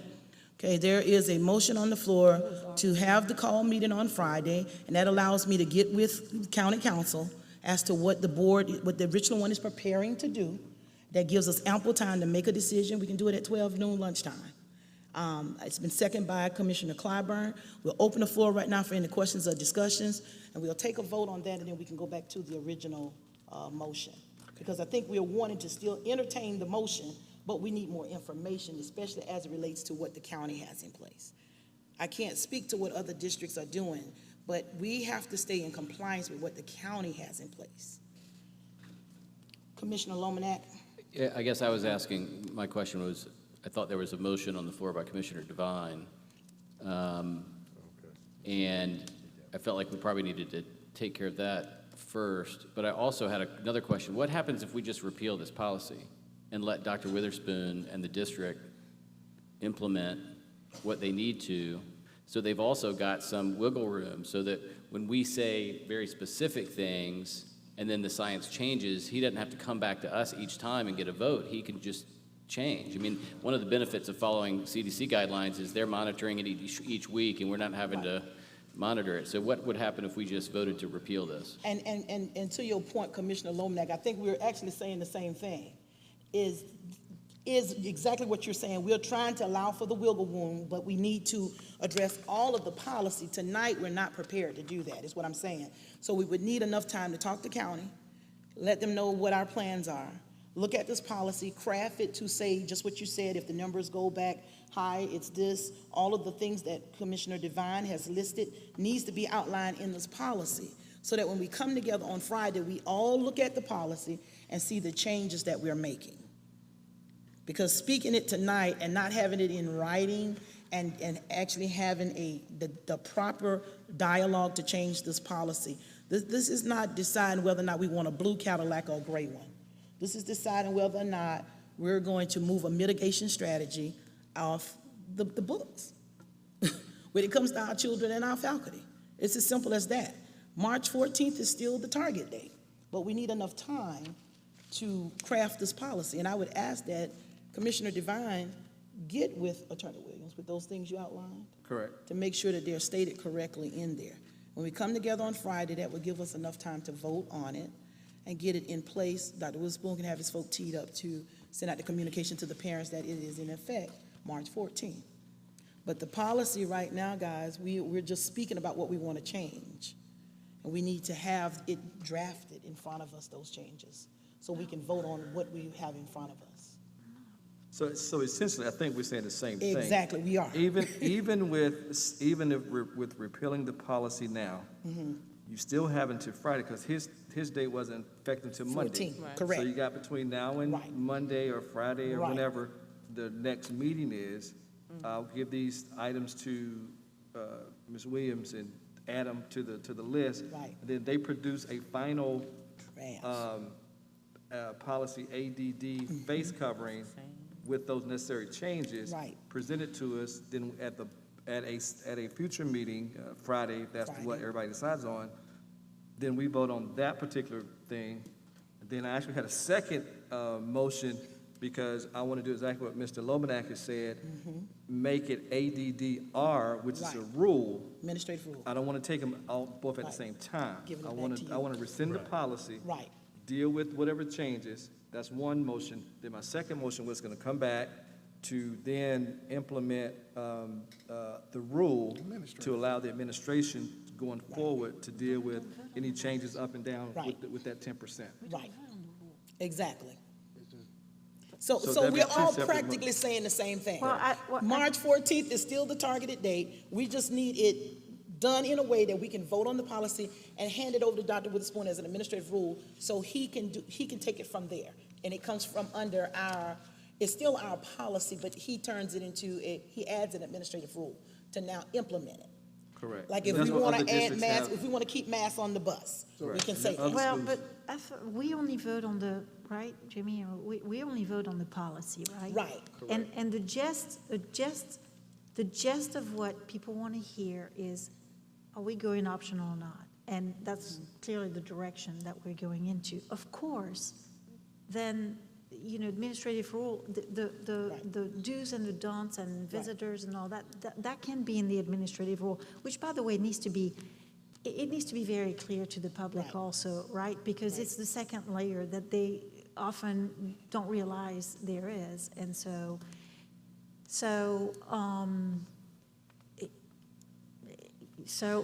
we have to, we can repeal the policy as to universal mask mandate tonight, and then on Friday, I will tell you this. There are so many people who have waited for so long, and I think that would be really a vote of confidence. And we take care of business on Friday to iron out the details, and I think it would be a win-win for everybody. But I think to walk out of here with not having taken action to send the signal as of Monday, you can expect, given with the, and I don't think the county is going to be an issue apparently, And Ms. King, I think we're all saying the same thing. I just beg to differ, as in, tonight we're taking a blind, if we repeal the policy tonight, there is no policy in effect until we put a policy in place. So the policy needs to stay in place until we come together Friday and with the new version of ADD. Am I correct, parliamentarian? If we repeal it tonight, it no longer exists. Well, you So- repeal it. so- Correct. right. And So then I was gonna come back with Right. ADD in the separate motion In a- to right. make ADDR Right. the administrative rule Right. with these caveats or extra things Right. there. So, yeah, so it's out of the board's hand and into back the to the administration's superintendent's hand. hand. And that's the goal for Friday. I don't want to say that we have not accomplished anything tonight, because I think we've accomplished a lot. I think we've gotten to the point where we have a target date. But we have to be professional and proficient in getting there. If we rescind this tonight, there is no umbrella of a mask mandate. And then Friday, we're going to impose one. No. Remember, I'm gonna come back with the second, I'm gonna come back with the second motion to do administrative rule with these items in there tonight. And Ms. So it's Harris. two motions. And then we would approve that on Friday.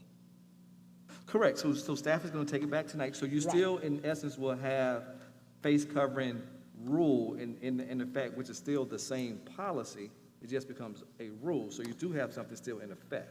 You can make the effective date of the repeal as March 14th. That's Right. Right. I'm yielding to the pleasure of the board.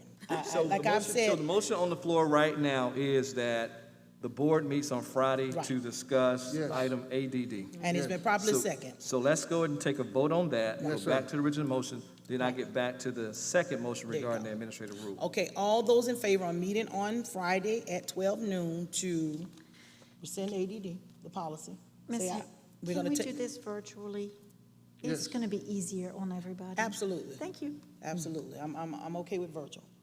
Okay, all those in favor of the meeting on Friday at 12, say aye. Aye. Those that oppose, say nay. Okay, the ayes have it. Richland 1 Board of Commissioners is going to meet at 12 noon virtually. Now, those that want to come in, we'll make arrangements for you to come to SAB if necessary. Come and where? But this is the only item on the agenda for Friday, policy ADD. Correct. Okay? All right, now let's go back to the items that Commissioner Devine has listed that needs to go in there, because that's a vote that needs to be taken as well. Mr. Devine, if you will restate those items, or do So you have them already, motion- Eva? So Okay, and he can give you the printed copy of what he has, because we're gonna make sure it's in there. Right, right, Correct. right. Correct. Okay? Okay.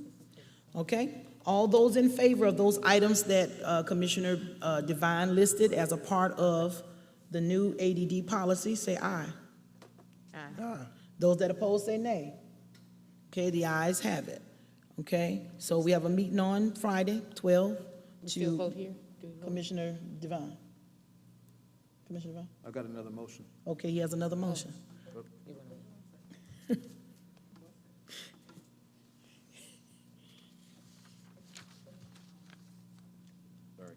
So I recommend that, I move that we introduce item ADDR, face covering, with this language that I suggested, the 4 items that I suggested.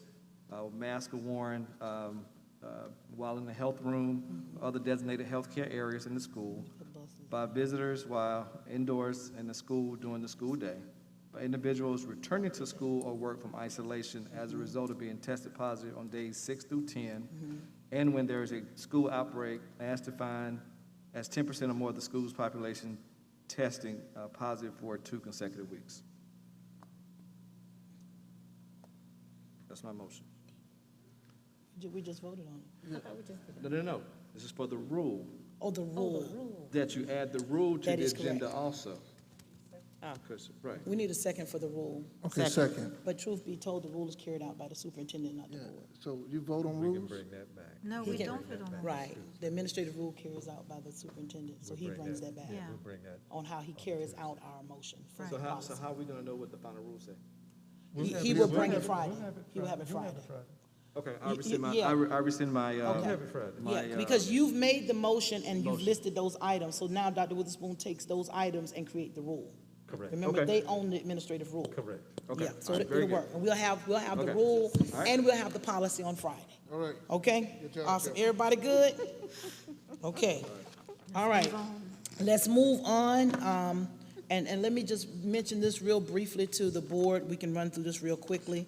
I am bringing forward policies 11.3, which is policy BE, school board meetings. 11.4, policy BEC, executive session, open meetings. Policy 11.5, which is policy BEDH, which is public participation at meetings. 11.6 is policy BEDI, which is news media services. It says at board meetings, but it should just say media services. 11.7 is policy DH, which is bonded employees and officers. And I'll just run through this very briefly. You all will receive these items. These items will be listed on the agenda for our board meetings. Coming forward on policy BE, the school board meetings, we just need to change some wording of, like it says during the pandemic, it's gonna also say or emergency, because the pandemic is not the only time that we've had to do the board meetings. Right. So you're just gonna see some cleaning up of some stuff, and then it also says, there is a piece that will be put in there that will say executive sessions shall not be streamed, taped, or recorded. That is gonna become a part of our policy. Moving forward, we will vote on to approve that, meaning, once it's voted on and it's approved, if those things are happening or have happened, they will now be discontinued. Policy BEC, executive session, same thing, is gonna say executive session shall not be taped, streamed, or recorded. And that's just one sentence being added to that policy. Policy BEDH, which is public participations, is gonna talk about, it talks about the conclusion of the pandemic, and it just simply says other harmful viruses or diseases or cancellations made by the state and the United States of America. That needs to be put on in there. And you'll see all of this language in there. It's just a few sentences that need to be corrected, because these are good policies, but they're written in such a way that they only speak to pandemics. So we need to make sure that it's emergency. It could be, God forbid, whatever. So we just need to say that, when it comes to emergency situations from the state or the United States, we can meet, et cetera. And then policy BEDI, which is the news media, it needs to say, unless designated as indicated in this policy, board members shall state that their comments are not statements on behalf of the board, but as individuals. And if there's any legal liability, they assume that spokesperson for the board is the chair or the person that the chair designates when it comes to talking to the media. That's also going to be added to BEDI. And then the last one is on our bonded employee and officers policy DH. It talks about those that are covered, and it refers to us as officers. So we've just asked them to clarify where it says bond for district personnel and school board officers, so that it clearly identifies board members. We are the officers of the district. And then the last sentence says loss incurred by the school. It needs to say loss incurred by school district. So it's just a few words that we need to clean up. I'm bringing this to everybody tonight, so when you see it on the agenda, you'll know why it's on. And it's gonna go through all 3 committees. It only needs 1 reading approval because it's already an existing policy, correct? Attorney Williams? No, 2. It needs to go through 2? Okay, I can't see. It needs to go through 2 readings. So I just wanted to let everybody know why we are pulling these policies. Because of recent events, we do need to address these policies to make sure that they clearly state what it needs to state on behalf of the board. So those were all information items, 11.2, 11.3 through 11.7. If you have any questions, we can talk about those, or if you want, we can save them for when we're in our committee meetings. It's up to you. But I just wanted to introduce those to you tonight. Seeing none, hearing none. Wonderful. We'll move on to 11.8, which is our board report. We'll open up the floor at this time for any board member that would like to report out. Commissioner Bishop. Yes, thank you, Madam Chair. One particular board report, I think it'll be shared by a number of us here, but one I want to share that me and Dr. Witherspoon attended a community meeting off Wilson Boulevard at the Lake House, which was hosted by Shekinah Glory and the Eau Claire Ministerial Alliance. They were here tonight, but they just left out. And then it was amazing to see a number of people who represented law enforcement on the county and city level, several of our principals, a number of faith leaders, and a few business leaders or just community leaders who was there to just show their concern about the social development, as I would probably categorize it, in our community. As a community and a city and even a county, I think we need to definitely coordinate the same efforts throughout the city to have conversations about what can we do to address what may be a growing concern of crime, not just in our city, but in our county, that will bleed over to our schools. Several things that happen throughout our neighborhoods and our area can impact the state of education. So Dr. Witherspoon did an amazing job equipping them with the knowledge and understanding of what we do here as a school district to preserve the classroom while protecting the students. So I just want to commend him for doing an amazing job that night, and challenge other communities to do the same thing. Bring in the law enforcement with educators, business leaders, and faith leaders to have the conversation about how can we be transformational communities. The second thing I want to share is that Funds, F-U-N-D-S, Inc., hosted a Black History Parade down Hardin Street. Several political leaders and community leaders and several of our entities of our school district participated in that parade, and wanted to acknowledge a person who's listening to this meeting tonight, Mrs. Ovita Glover, who helped organize that with a number of people, who was courageous enough to do this for, I think, the 17th year in a row. And then it ended with a festival at King Park. So I just wanted to acknowledge her and everyone who made that possible. Thank you. Thank you, Commissioner Bishop. Any other reports on tonight? Commissioner Lomanak. Thank you. I want to thank H.B. Rame Elementary and Miss Nichols' class. She claims they were second graders, but they seem like they were fourth or fifth graders for the invitation to read to them last week. Miss Stephanie Johnson put on an amazing program and met some great great adults as well as the kids, including some folks from SCEA and other organizations who were there. So it was really great. So I really appreciate that invitation. Okay, thank you so much, Commissioner Lomack. Any other reports? Commissioner Devine? Thank you, Madam Chair. Just want to report out three things very quickly. This past week, myself and Commissioner King attended C.A. Johnson High School inaugural Wall of Fame inductees ceremony. Was a good event, and so we're appreciative of what that community has done. That's through the Alumni Association that put that on this past week. And also, later that day, Terrence Young performed for the Black History Program. He's a local artist around town, and so he came and supported our school by having a mini concert for our students. And then on last week, Dr. Witherspoon, Richland 1 was well represented at the South Carolina Association of Middle School Level Conference. Special Services Department had presentations, and Dr. Tammy Small, Coordinator of Special Projects, was a presenter, also the co-conference chair. Also want to say thank you for attending the CCN, Columbia Council Neighborhood Meeting on last week as well. Take a point of personal privilege. Mr. John Black is here in the audience as well. He is the president of the Columbia Council Neighborhoods, which is well over 100+ neighborhoods in the city of Columbia. Dr. Witherspoon was one of the guest speakers and did a great job at presenting about Richland 1, about what's happening, also about some opportunities, as well as some things that, as any organization, we can work on. He spoke specifically to some things that was going on in the community, i.e. P-card, so that was a great opportunity for folk to understand what was going on with that, and also talked about growth. One of the things that I heard at the end of the meeting was it was good to hear how we move students, and I'm going to use a football analogy, Mr. Brother Bishop. We move students that come in, say, at the 30-yard line, and 80-yard line is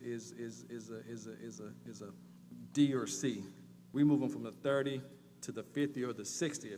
They may not get to the 80, but we move them 30 yards or 20 yards, and so they may not get to that mark, but we move them, and so we have great growth in Richland 1. I think that was a great analogy Dr. Witherspoon used, and a lot of folk had a lot of positive remarks about the growth rate and the growth ability of our students in Richland 1. And then lastly, I apologize to this board, but the month of January was School Board Appreciation Month. I had some items to give to you all, so tonight I'll make those presentations. One of our very own parents in Richland 1, Derek Black, has a book called Schoolhouse Burning, Public Education and the Assault on American Democracy. Talks about the full-scale attack on our nation's commitment to public education, from funding the vouchers to charter schools to public education policy, and just how that's a basic obligation of government to its citizens and how that's being threatened. So I encourage my board members tonight, before you leave, I asked him to personally sign those for us, and he has signed those for us. And so I wanted to recognize him tonight also for participating in that. He spoke at the school board conference several years ago and presented those books to us, and so we want to make sure that we get those out to you all tonight as well. And then finally, we had the master class, Jeffrey Osborne, last week, and we want to congratulate and to our students that participated from across the district, and that was a great event. Students got to see a live performance with Jeffrey Osborne, who's from Rhode Island, and then at the very end, they got to sing the Woo Woo song. Yes, sir. And then our very own Dr. Craig Witherspoon did the Woo Woo song at the school, and had the opportunity to do the Woo Woo song at the concert.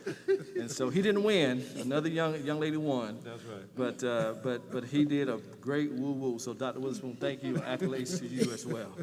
Thank you, Madam Chair. Thank you so much, Commissioner Devine. You know, Dr. Witherspoon is agreeing to be duct taped to a wall, so I'm not shocked for him you woo-woo-wooing.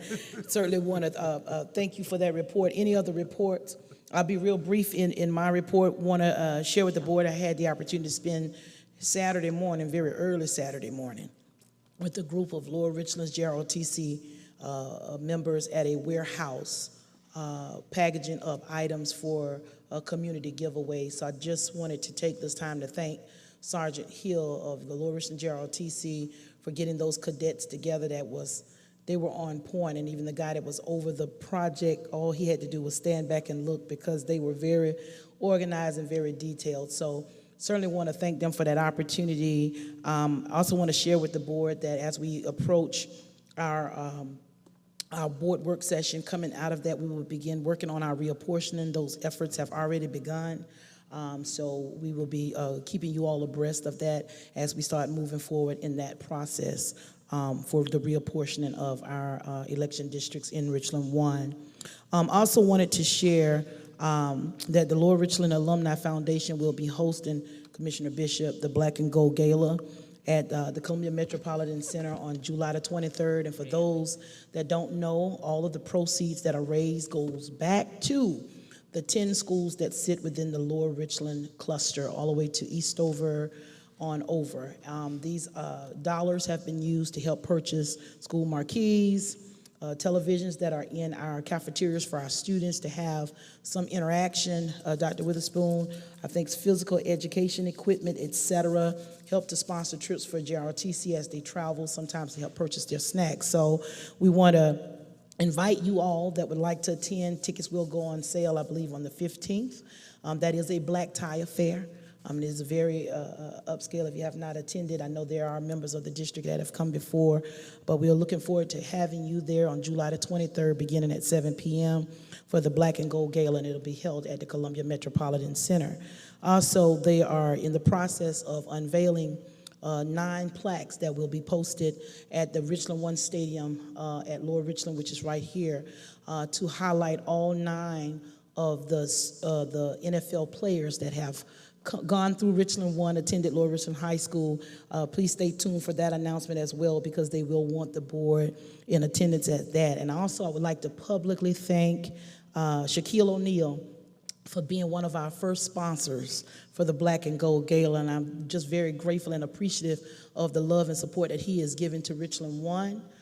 Some great things are coming out of him real soon, but we want to publicly thank Shaquille O'Neal for being one of the first sponsors for this Black and Gold Gala with Lower Richland High School alumni, and also Deion Wallace for being a front runner in working to make this happen.